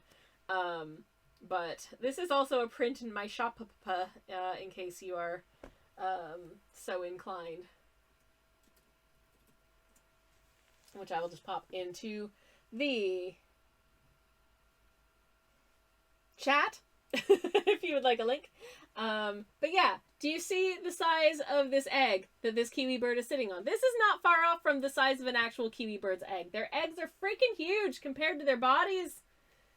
Somehow they squeeze these things out of them, and I don't know how. I just don't know. Anyways. Um, but there you go. Anyways, thank you for the exclamation mark egg minis directions. Did you know that a sunfish can release up to 300 million eggs when it spawns? That's a lot of eggs, y'all. The two different egg strategies. You've got the sunfish, which releases 300 million eggs at once, but they're all teeny tiny compared to the sunfish, versus the kiwi, which lays one egg at a time, and it is basically the same size as an adult kiwi. How? Oh, goodness, Samantha says it's because they are ratites, and if you know what else is in that family, they all lord. So the kiwis got smaller because of no predator. Smaller was evolutionary advantage. Because less energy expenditure. And they're sweet little creatures, they truly are. But their eggies are still real big. Real big eggies. Anyways. Aw. I love kiwis. I love kiwis. I follow the National Kiwi Hatchery account on Instagram, and oh my god, so many cute little birdies. I love them. Samantha goes on to say, but while the body got smaller, they never had enough pressure to make the egg smaller, so they kept rat-sized eggs in the tiny kiwi body. Oh, I have to imagine that laying is not pleasant for an egg-bearing kiwi. I have to imagine that that's not pleasant. I mean, it's terrifying, and like, I'm not going to go on about it. It's terrifying enough to me, the idea that, like, humans, you know, give birth to baby-sized humans, because that can be, you know, sort of like the size of, like, a bag of sugar or whatever as a baby. But if the baby was almost the size of a fully grown human, but yes, now we have a gravid kiwi that's 80% egg. Like,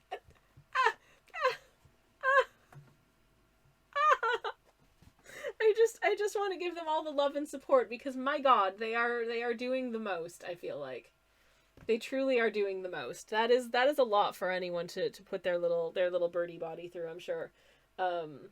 Obviously it works for them, but I still find it, like, absolutely buck wild.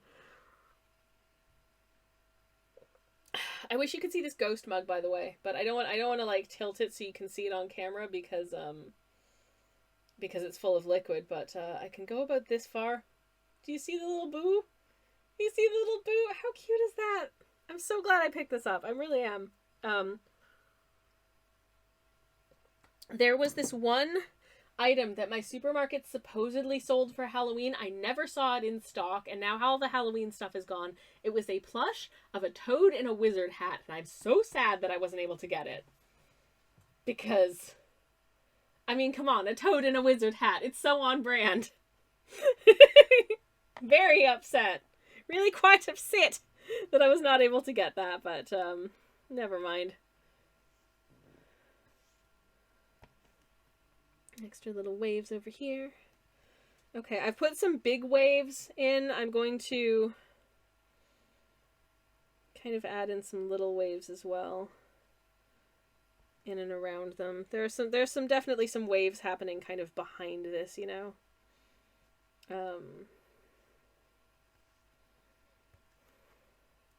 But just give it a little bit more texture, I think would be good.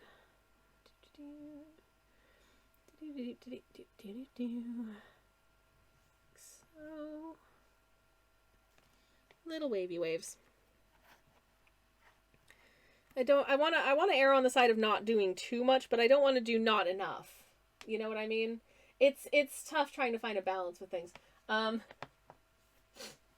says, wait, Terry the Fork Mage plush? Are they giving you royalties? I would love a plush of Terry the Fork Mage.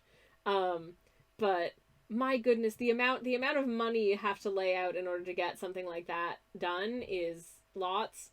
I don't think I'd have to get more. I think there is some place where you can get, like, a single custom plush made, but it would be super expensive. If I were to, like, produce like an edition of Terry plushes, I have zero confidence that there's enough of an audience that people would want them.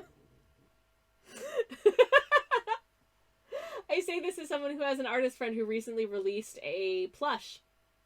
Actually, two plushes of two of her, like, animal OCs. One is a doggy, actually based on her real life dog, which is very, very cute, and the other one is a catto. And they are hecking adorbs. But it's fair to say that she also has a significantly larger following than me, so it was a lot easier for her to fund getting several dozen of these made and sold. Whereas for me, I feel like there might be like 3 or 4 people who might be like, yeah, I'd get a Terry plush as long as it's not, you know, more than, I don't know, 10 pounds. So, yeah. I could crochet one though. I did attempt to knit a Terry. It did not go well. It did not go well at all. He looked very derpy, and the wire that I had for sort of like the armature on the inside so that he was posable was a little too stiff, which meant that actually it was too stiff to pose, so he just sort of, you know, was not posable. But that was a learning experience. I do want to crochet some more little creatures. I bought a ton of little, like, small skeins of wool to attempt to crochet some creatures, so I would love to do that at some point, maybe soonish. I don't know.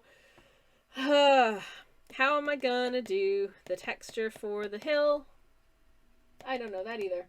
Terry is Forg, not Toad. Terry the Toad is up for grabs as many distractions. Oh god. If anyone tries to steal my OC by making a Toad that's the exact same as Terry, except it's a Toad, I will feel very sad. Because, you know, Terry's my little guy. Please be nice to Terry. Terry too stiff. Terry needs a massage and a warm bath. Yeah. I mean, I did do a self-care Terry artwork of him having a little bubble bath in his little magical bathroom. That was fun. I think there are things, as with a lot of my slightly older art, there are things that I would do differently if I did it again. But I still think that it was a pretty cute piece in the end. Okay, I think I'm just gonna start putting some texture into this section until it feels like there's enough texture. Anyways, Samantha says you need to enlist my original character, Donut Steel, to help you protect your Terry IP. Listen, I've only known Donut Steel for like 5 seconds, and I love them already. What a great name.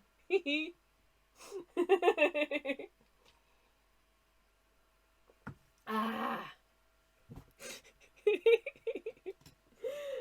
It just takes me back to, like, Sonic OCs.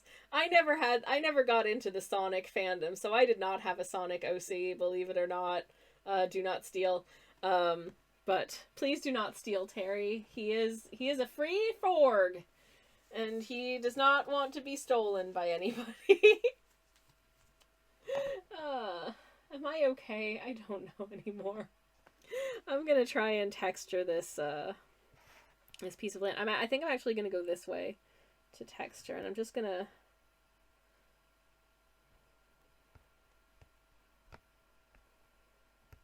add some little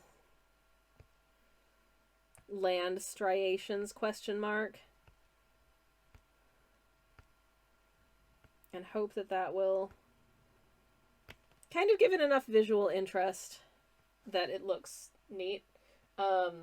Never Google your name plus the hedgehog unless you are ready for some hacking about. No, I do not want to know what I would look like if I were somebody's hedgehog OCs. No. I suppose it's especially for anyone who has a name who happens to be the name of, like, an existing Sonic character, it's got to be even worse. Like, what if you're making your Sonic OC but your name is Miles? Like, there's already a Miles in Sonic fandom. That's Tails, as I learned a couple years ago. Tails is not Tails' real name. His real name is Miles Prower. And I hate that Tails' name is Miles Prower. I also kind of love it. It's not as good as Donut Steel, but still, Miles Prower. Y'all. They knew exactly what they were doing, and it was silly of them, and honestly, I respect it. I really, I really do. Oh, goodness gracious. Okay. I think this is just what we're doing for the texture for this area. And actually, I think I think it could turn out kind of cool. Actually. I'm still debating whether or not I want to add some sparkles to this when it's done. We'll see. Anyways, hello, Lux. Welcome on in. How are you doing? It is lovely to see you. Welcome, welcome. Miles is also so gay. Fucking tails. LOL. Hello. How's it going, Lux? It is wonderful to see you. Welcome on in. Hello, hello. I hope you're having a fantastic Monday. I don't know anything about the Sonic universe, but it's nice to know that at least there's some queer representation in there with Tails, apparently. Love that for them. Anyways, I am indeed a PNG tuber. Check it out. And like you've seen what my face looks like. You know, this is exactly what I look like, right? This is exactly what I look like in real life. Can confirm. A BMP tuber? Oh god, no. No. Anyways, hope you're having a good Monday. I am just carving out some land underneath this currently upside down lighthouse, which will hopefully make a beautiful nautical scene when it's done. I don't know. I'm realizing that my printing ink is on the other side of the house, so I'm gonna drop a super quick BRB because I also need to pee. Yeah, and I'm gonna grab the printing ink while I'm gone. I'll be back in like shortly. Please enjoy the BRB screen in the meantime. You're all breathtaking. See you very soon. I'm like, hello, I'm back. Hello, hello, hello. Sorry about that. Welcome back. Hi, everybody. We're back. Thank you for sticking around. Lovely to be back.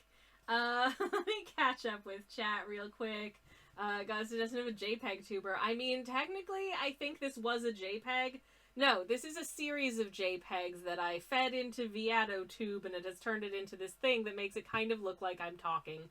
So, yeah. Anyways. Hello properly, Sammy Ann. Welcome in. I hope you are having a fantastic Monday. It is so nice to see you. I am very sorry that I dashed off to do a BRP just as you arrived. But my business has been concluded, and I'm back now. And it's lovely to see you. I hope you're having a great Monday. I do. And, oh my goodness, a stream steak of 3 steaks. Congratulations on your 3 steaks. I hope they are delicious and that you enjoy them however you see fit with your steak enjoyment. Thank you very much for the 3 stream steak. Very appreciated. Always wonderful to see you. I've made it 3 times in a row, says Sammy Ann. Wow, hell yeah. We love to see ya. Truly we do. Alright, I'm going to keep texturing this, and then I'm going to remember to continue reading up chat. Samantha says, fun fact, meeting Sammy in real life is a surreal experience, somewhat akin to being inside the movie Who Framed Roger Rabbit. I mean, I do consider it a missed opportunity that I was not able to cast Bob Hoskins as me in my biopic, but sadly 'twas not to be. But, yeah. God, that movie was cool. That movie was so cool. I remember when that movie was new, because for anyone who's new here, I am not new, I'm old. But that, like, the visual effects in that movie were just hecking great. Just wild. The artistry of what they achieved for that piece of filmmaking is really something special. And they should be very proud. Anywho. Okay. I'm trying to be fairly deliberate about my textures now. I want, you know, as always, with anytime I'm doing something that involves sort of some kind of nature, I'm like, I need to manufacture the appearance of randomness, which is actually really hard to do. For me anyways. I find it quite difficult to deliberately try and make something look random. I think it's a skill. you know, it is a skill. Do I have that skill? I hope so. Very much I do. I'm hoping that oftentimes I do find also with these kinds of works is that I'll think, man, I carved out so much texture from this. It's going to be really like light in color at the end, and then I end up seeing it and I'm like, oh no, it isn't. I actually carved out a lot less than I thought I did, because it looks like you carved out a lot, and then when you see it when it's done, you're like, oh, actually no, that wasn't that much at all. So I'm trying to genuinely carve out a reasonable amount here. No, I'm not. I have a terrible drawing time request, which is very cute, from Theo. Hello, my friend, welcome in. Who wants to see Terry the Forg Mage holding a sign that says hope. I'm already picturing this in my mind, and I think it's going to be really stinking cute and very lovely. Thank you so much for the request. For anyone who missed once again, my linoleum carving tool is going very far away from hands, arms, or other body parts that might bump into it for safety. And I'm going to do another terrible drawing time. This is one we did earlier. This is Pumpkaboo, or my attempt at drawing a Pumpkaboo, which, if you don't know, is a Pokemon. I knew it was a ghost type, so I gave it a little sort of ghostly flame to illuminate its way on the end of its hat, which is also its stem. And because it is a combined ghost and grass type, I also gave it a little pumpkin blossom. So there you go. That's Pumpkaboo. But now I have to draw Terry, and I have to, oh no, trying to draw one of my own characters from memory, terrifying. Because there's so much more pressure for me to get it right, because I should know how to do this. Oh no. Oh no. Anyways, but for anyone who doesn't know, terrible drawing time is a thing where I have 5 minutes for your 5,000 channel points to request a character or concept of your choosing from memory or sight unseen on a terrible drawing canvas. This is our current canvas, which includes a terrible drawing canvas that has run away from me because I couldn't find one in my studio. Pumpkaboo, the Pokemon. Charmy Bee from the Sonic universe. And a dragon sipping some tea. So I shall attempt to add a Terry to this. We'll see how we get on with that. Let me get my timer up real quick.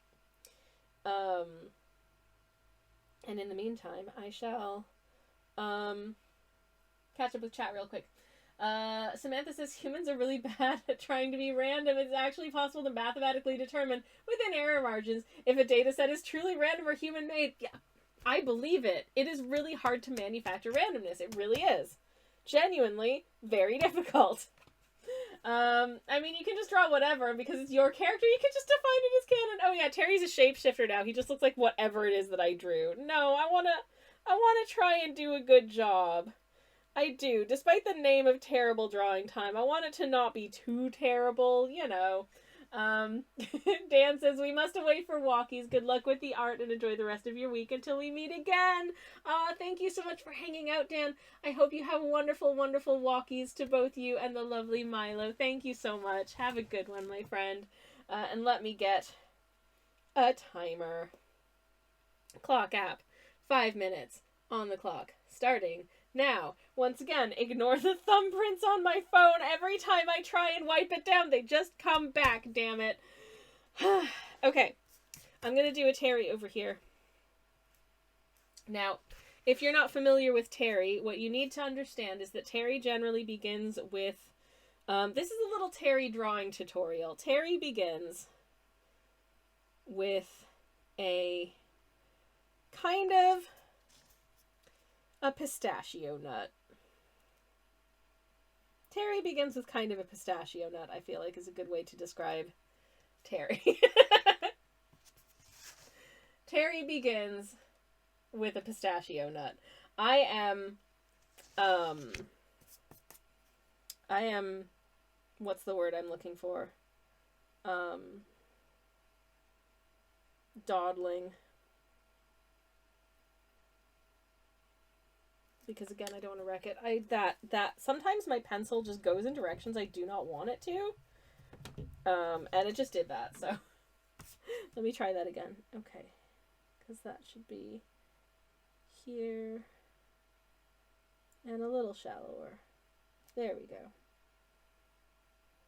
There's a Terry. Next thing we have Terry's cloak here.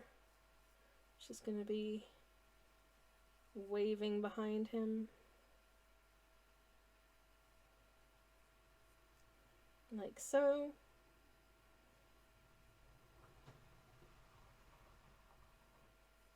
There's Terry's little arm. And Terry's little tunic. Terry likes to wear a nice little tunic, and he's always got some little pouches and what have you on his belt, of course. And he is, he's on the move here, so let's get some little... Terry's got exceptionally short legs today.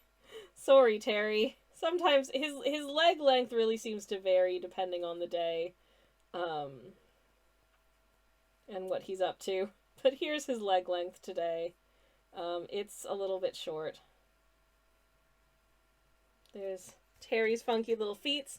And of course, Terry is holding a little banner. There's his thumb. There's his little fingies.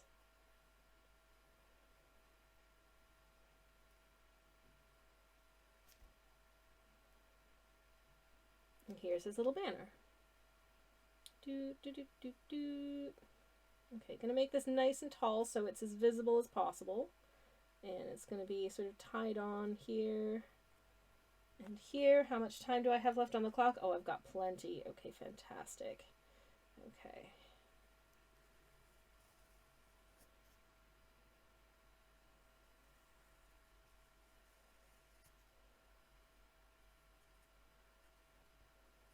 There we go.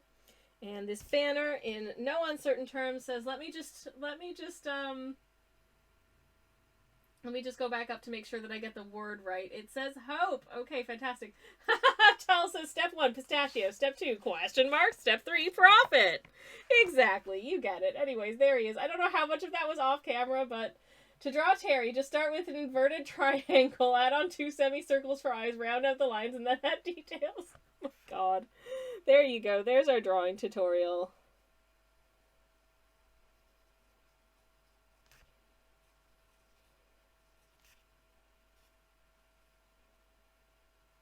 Okay.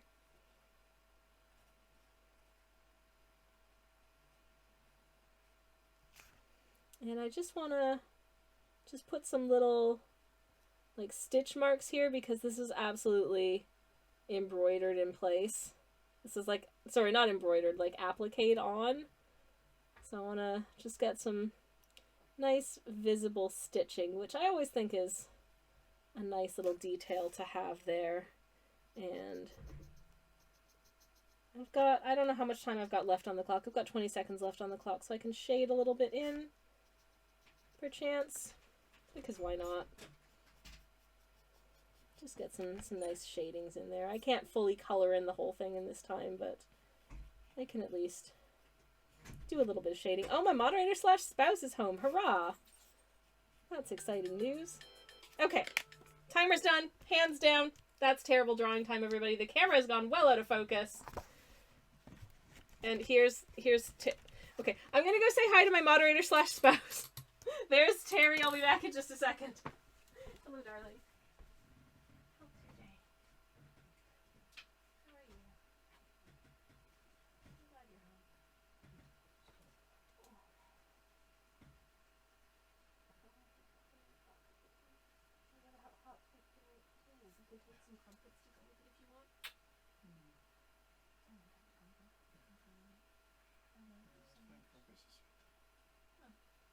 Crumpets with jam for dessert then. Yeah. That would be so much. Do we not? No, we have jam. We have some kind of jam. I'll take a look. I love you. Hello. Oh, sweetheart, Samantha in chat says hello. Hello. He says hello. Thank you for the welcome home. Thank you very much for the here's how to draw Terry tutorial as well.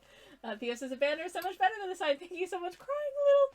I'll take a screenshot so I can look at it often. If you want, I can try and take a photo and get it into the Discord for you. Because this is probably not a very good screenshot. But there it is. It's Terry. I will try and take, tell you what, I'm gonna take a photo of it on this phone right now so I can post it to Discord later. No, I'm not, because apparently my storage is full. Oh, no! Hello, Mel. Welcome in. Hello, hello.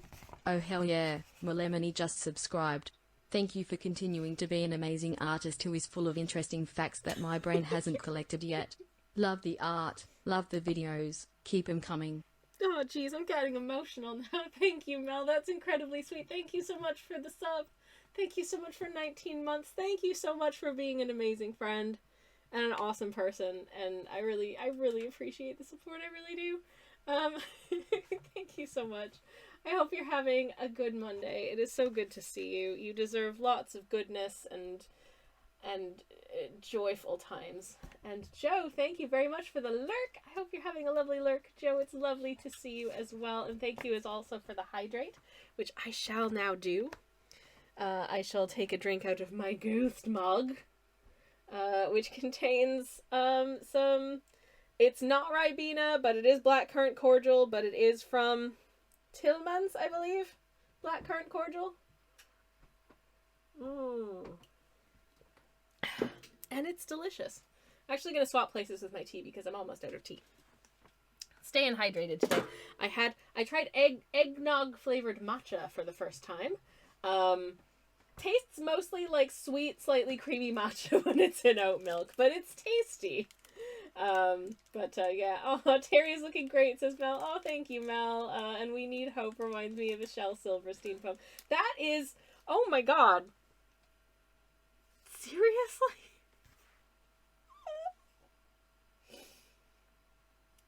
I have lost the ability to brain because that's such an incredibly nice thing to say.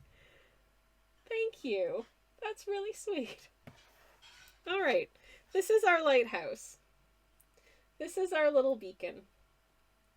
And I want to add some more texture down here because there's not really a lot of texture in the sky up here because it's all dark. Because it's nighttime. Yeah. Oh, goodness gracious. Whew. Thank you for the bless you, sweetheart. Sorry about the sneezes. Normally I try and catch them and mute before I sneeze, but sometimes they just sneak up on me like real little so-and-sos. Thank you for the gesundheits and the blesses. Thank you, and danke indeed. Vielen Dank. Much appreciated. Okay. Just gonna keep texturing this until I feel like it's done, basically. They're very demure, says Mel. Demure? Wow. Thank you. I don't think I've ever thought of my sneezies as demure, but much appreciated.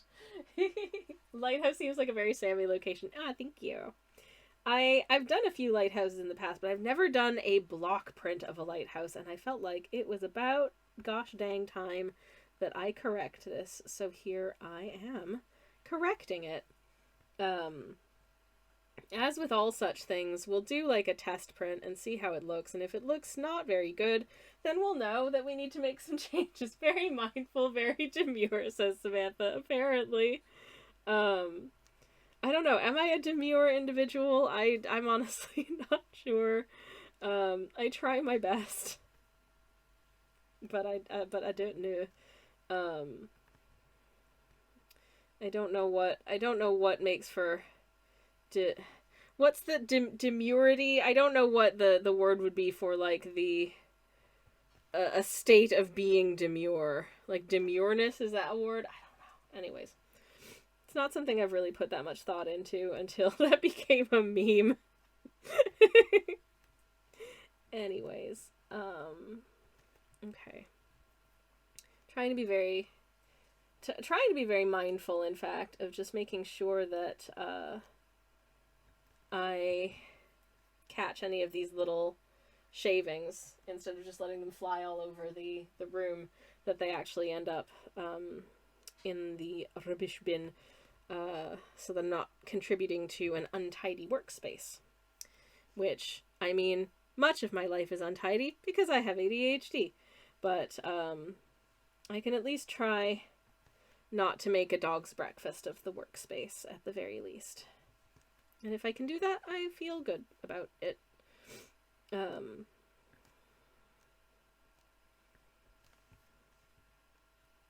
I am also trying to be, speaking of mindfulness and demureness, I'm trying to be mindful of the fact that if I make my cuts too shallow, they tend not to appear very well in the final print.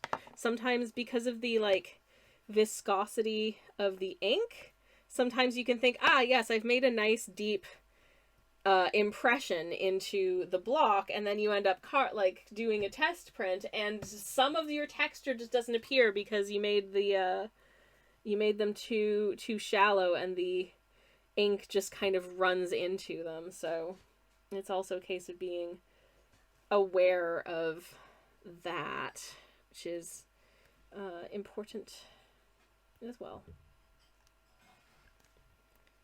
So it's been a while since I did one of these. It's been a few minutes.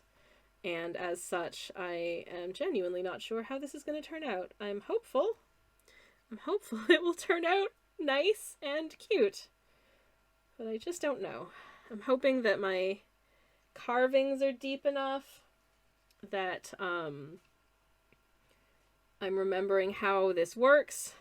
Namely, the bits that you carve out are the bits that don't get painted, or at least that's the theory. But we'll see. Okay.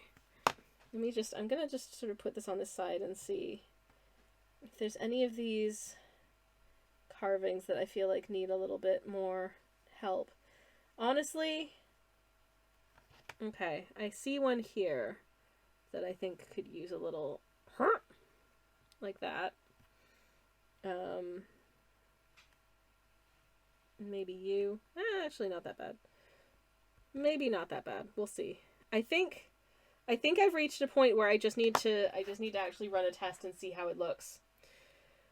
Done. So I think we're ready to test. I think we are ready to test, so I will. I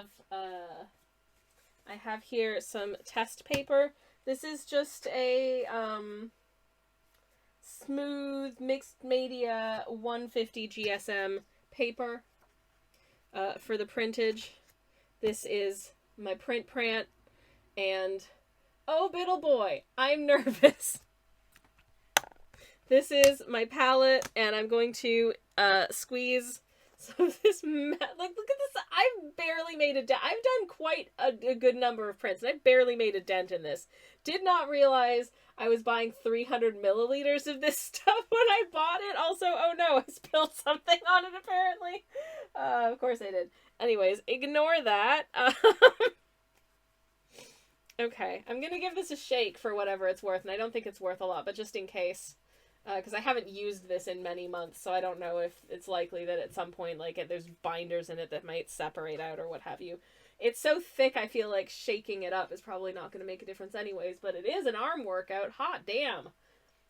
I'm feeling this. It's like it's like a less sexual shake weight here. Ow. Anyways, okay, let's just get a nice... You really don't need a lot because this is such a small print, so I'm just going to do this little glob. That already is too much, but I can't really glob out less than that. But where's my roller? Where did my roller go? I think my roller's over on my right. I feel like if the binders are separating out, they're not doing their jobs properly, says Samantha. It does happen from time to time. You do get, like, with like tube paints and stuff sometimes, if it's been hanging around for a while, or if it's just not very good, you might end up in a situation where you go to squeeze it out and you just get, like, you'll just see a bit of the binder that has either disincorporated or was not fully incorporated sort of come out first. It's weird and it's not good if that happens. You can just stir it back together, it's fine, but still. Okay. So, just rolling my... I'm so happy I found this smaller roller, because hitherto I had a roller that was way too big for the size of print that I'm doing. I don't know. This may be way too much ink. This may look terrible. This may be way too much ink, but at least I have an appropriately sized roller, which is great. But you want to be careful not to use too much ink, because if you have too much ink on your roller, then there's too much ink on your block, and the ink seeps into the bits where it's not supposed to be printing, and you'll end up with a very messy print. So, hopefully this is just enough. It's sometimes hard to tell. I want to make sure that this is nice and well covered. Okay. Alright. Okay. So I'm just going to pop that to one side. I'm going to scoot this over just a little bit. I'm going to move Anna out of the way. Oh boy. Canst thou tellest I am nervous to do this. And I'm just going to try and make sure that I'm situating my paper in the right spot. But it is very difficult to tell because the paper is not the same size as the print. And I'm just hoping that that's not... Oh, I think that's a little bit on the piss. Oh no. And now I smush and smash and press gently with nice even pressure across the whole thing. I just give it a little smooth out. Gentle pressure. Gently, gently. Probably made a horrible mess of this. But it's our first go, and I haven't done one of these in many, many months, so I'm out of practice. And therefore, if this first print turns out super, super bad, then well, so be it. It turned out super, super bad, and we will learn from that and do another one. Hopefully the second one will be better. But let's, shall we take a look? Are we ready for the reveal? Is anyone else as nervous as I am? Because I'm really nervous. Oh no, gentle pressure. Mentioned that its cousin is doing really well in medical school. Oh, I would never. Oh no. Also, hi Kobe, welcome in. How are you doing? It's lovely to see you. The magnificent Moriax. Very good to see you indeed. Welcome in. Hope you're having a wonderful day. It'll be okay, says Theo. Thank you. Okay, it's time for the reveal. It's time for the reveal, everyone. Here is our first test of our print. And it looks like... Dun, dun, dun, dun, dun. Okay. Who had "It's really cute" on their bingo card? Because I think that turned out pretty dang cute. Yeah, I'm really happy with the way that the stripes turned out. And I like the little, it's illuminated up at the top. And the sea and the land. It's real silly. And this is my first print of it. And I hope you like it. That was fun. Yeah. I love the texture, says Kobe. Oh, thank you. Needs more colors, says Sledge. I mean, you can do block prints with multiple colors. You can do multiple passes and different layers and different colors. I don't want to do that. This is enough for me. It's hard to overstate my satisfaction, says Thea. Well, I'm glad you approve. Tal says it's cute. Thank you so much. Ignore me, I'm being a troll, says Sledge. Nah, you're a mod. You're supposed to be banning trolls, not being one. Hopefully there are no trolls to ban. I have a very well-behaved community, and I'm grateful for that. You're all breathtaking. This is the block that we just used to do that print. Should I attempt a second pass? I'm gonna do a second pass. What the hey? I can. So I will. And actually, I think in this case there isn't really anything that I super strongly want to change about the print, which is unusual and feels real good. Can I self-ban this? Please don't ban yourself. I'm very happy that you're here. Okay, we're going to attempt a second print. And see how we get on with that. Will it be worse? Will it be better? Will it be the same? Whomst knows? It's kind of like, I find oftentimes with block prints and such like, that sometimes the first print is like the first pancake. Like, you love it because you made it yourself and you know it's delicious, but you also don't serve it to your guests. You keep it for yourself because it's secretly the best one.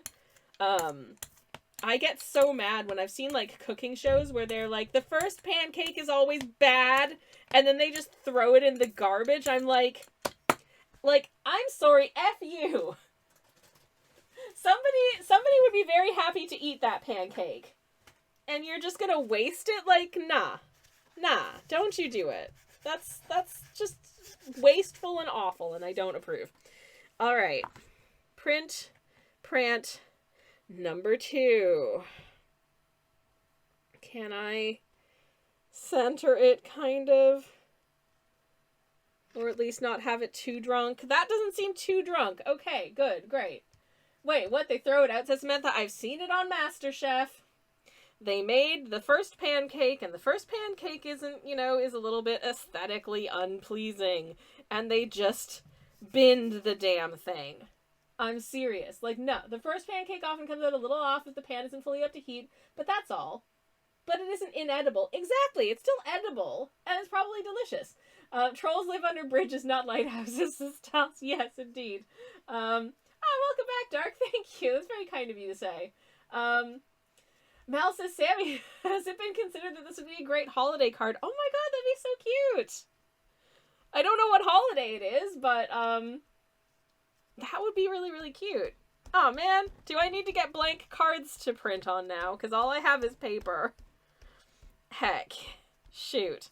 I've never gotten on the holiday. Actually, no, that's not true. I did get on the holiday card making train one year, but, like, that was, like, I don't know, 8 years ago, and my art was demonstrably a lot worse. Like, Happy New Year. Okay, that's real cute. But in the meantime, do we want to see what print number 2 looked like? It may look very different. I don't know. Yeah. Ah, it looks real cute again. There's a bit of, I think I let it sit for a moment too long, and the ink didn't quite fully fill some of the area, but that's okay. One of the things that I always like to say about doing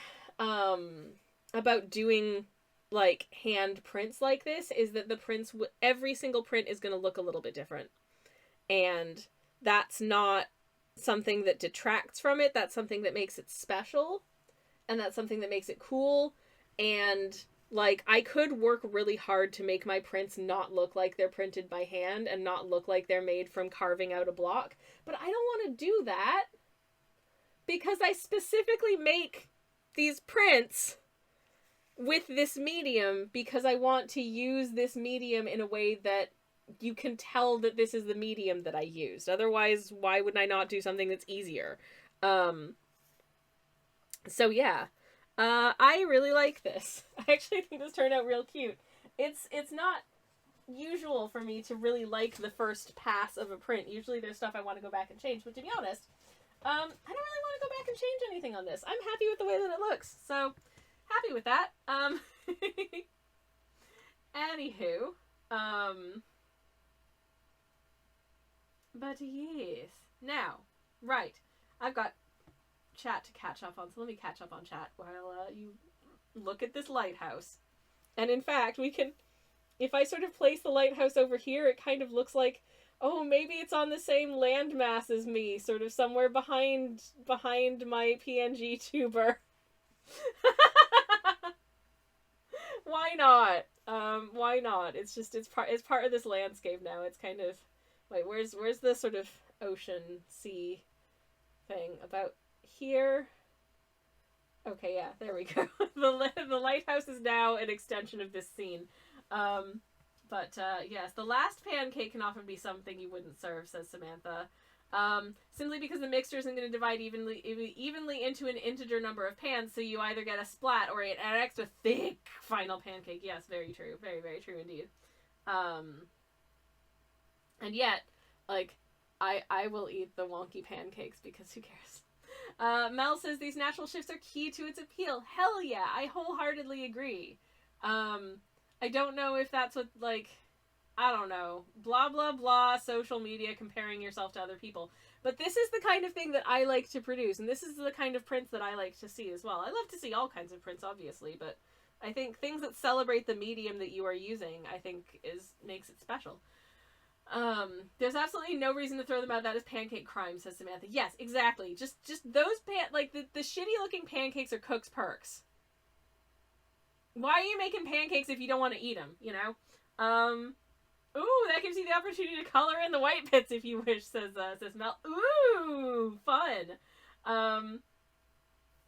Tal says apparently August 7th is National Lighthouse Day, so there's a potential holiday to target. Thank you, Tals. I will bear that in mind. Very cool. Sammy is as tall as a lighthouse. Confirmed. No, the lighthouse is just very far away. Unless the lighthouse is 5 feet tall, and this is Tiny Town. I don't know. Listen, hang on. If I put the lighthouse sort of like up, it's far away. Okay. I don't know, something perspective. I'm not good at it. Yeah, that's my lighthouse. I don't want to change anything about it, so I guess we're done. This was print number 1. This is print number 2. I'm honestly pretty happy with both of them. And yeah, this is the block that they came from. And I hope that you like it. This was really fun to do. It was really, really fun to do. I'm glad I got to do another one of these again, because it's been quite a while. And it's a medium that is really fun to play with, I think. Now I get to clean up all this gubbins. Always end up with too much ink on the thing. Just because, well, I use very small blocks of very small pieces of paper, so, you know, they are not the same. But again, that's part of the appeal. And, yeah. Also, who knows what I'm going to do with those 75 sparkly prints that I did not mean to get that many of. I mean, 75 is still a limited edition. It's just a limited edition of 75. And it might be slightly less than that. I think some of the ones on the, like, on the ends of the block of, art prints might be a little bit janky. If anyone doesn't know of whence I speak, I got some prints printed, and they gave me way too many. They gave me significantly more than I ordered. I'm gonna regret taking that little band off because it's really hard to get back on. But I got some new limited edition Blue Raspberry Fight Milk art prints, Hollow Knight art prints made. Specifically, this painting of cloth. But it's cloth with some gold foiling on it because the painting originally had some gold paint on it, and I wanted to try and replicate that and see how it looked. And I think it looks pretty shiny and cute, and I hope that you like it. But I also got... They sent me significantly more prints than I requested. So it's a large limited edition, but it's still a limited edition, and I really hope that people like it. Otherwise, they're going to take up space in my studio until the heat death of the universe. Anyways, there's some fun stuff forthcoming in the old shoppy. So keep your eye on that if that's something that you might be interested in. Other than that, there's a link in the chat, by the way, for the curious. I'm having cauliflower and kale soup tonight, and I'm very excited about that because I love cauliflower, I love kale, I love soup, and it is a cold night out there, apparently, so it's a good night to have soup. I'm trying to get this band back on the block of prints so they don't, like, you know, shift around and get damaged. But this thing is it's really tight, so it's really hard to get it, which is good because it holds them together, but it's really hard to get on there. Anyways, but yeah, I guess that's the stream. It's been so nice hanging out with y'all today. So nice. Thank you for your wonderful Terrible Drawing Time requests. Thank you for your wonderful chit-chat. Thank you for enabling me to make a lighthouse. That was fun. Yeah, you're all good people. I don't know what I'm doing on Thursday's art stream yet. So if you're curious as to what I'm doing on Thursday's art stream, the answer is I also am curious because I genuinely don't know. Oh my god, why can't I get this thing back on. It won't go. Okay, you know, I'm just gonna have to do this after stream. I'm gonna call it there because listening to me trying to manipulate a little band of acetate around a very large stack of prints is probably not a lot of fun for y'all. So instead I'm gonna find somebody that we can raid. So you can go hang out with some cool peeps elsewhere. And I shall thank y'all so much for hanging out with me today. It's been very, very fun. Had a nice time. Who's someone we haven't rated in a little while?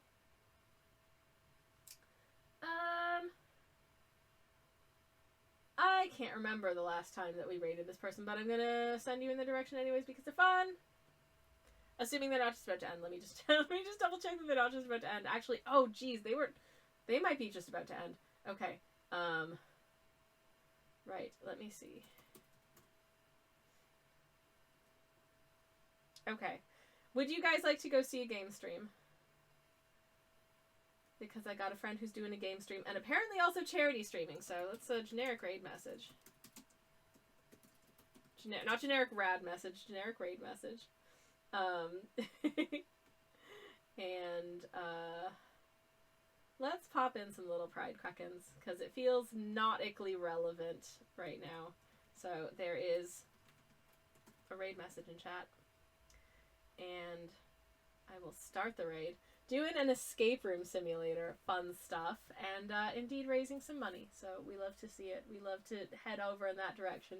Thank y'all so much for hanging out.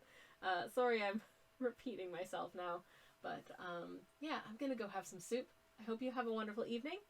Hope to see you again very soon. You're all breathtaking. I'll be back on Thursday doing goodness knows what. But thank you all for hanging out with me in my lighthouse, and have a wonderful evening / time zone. Good night and good luck.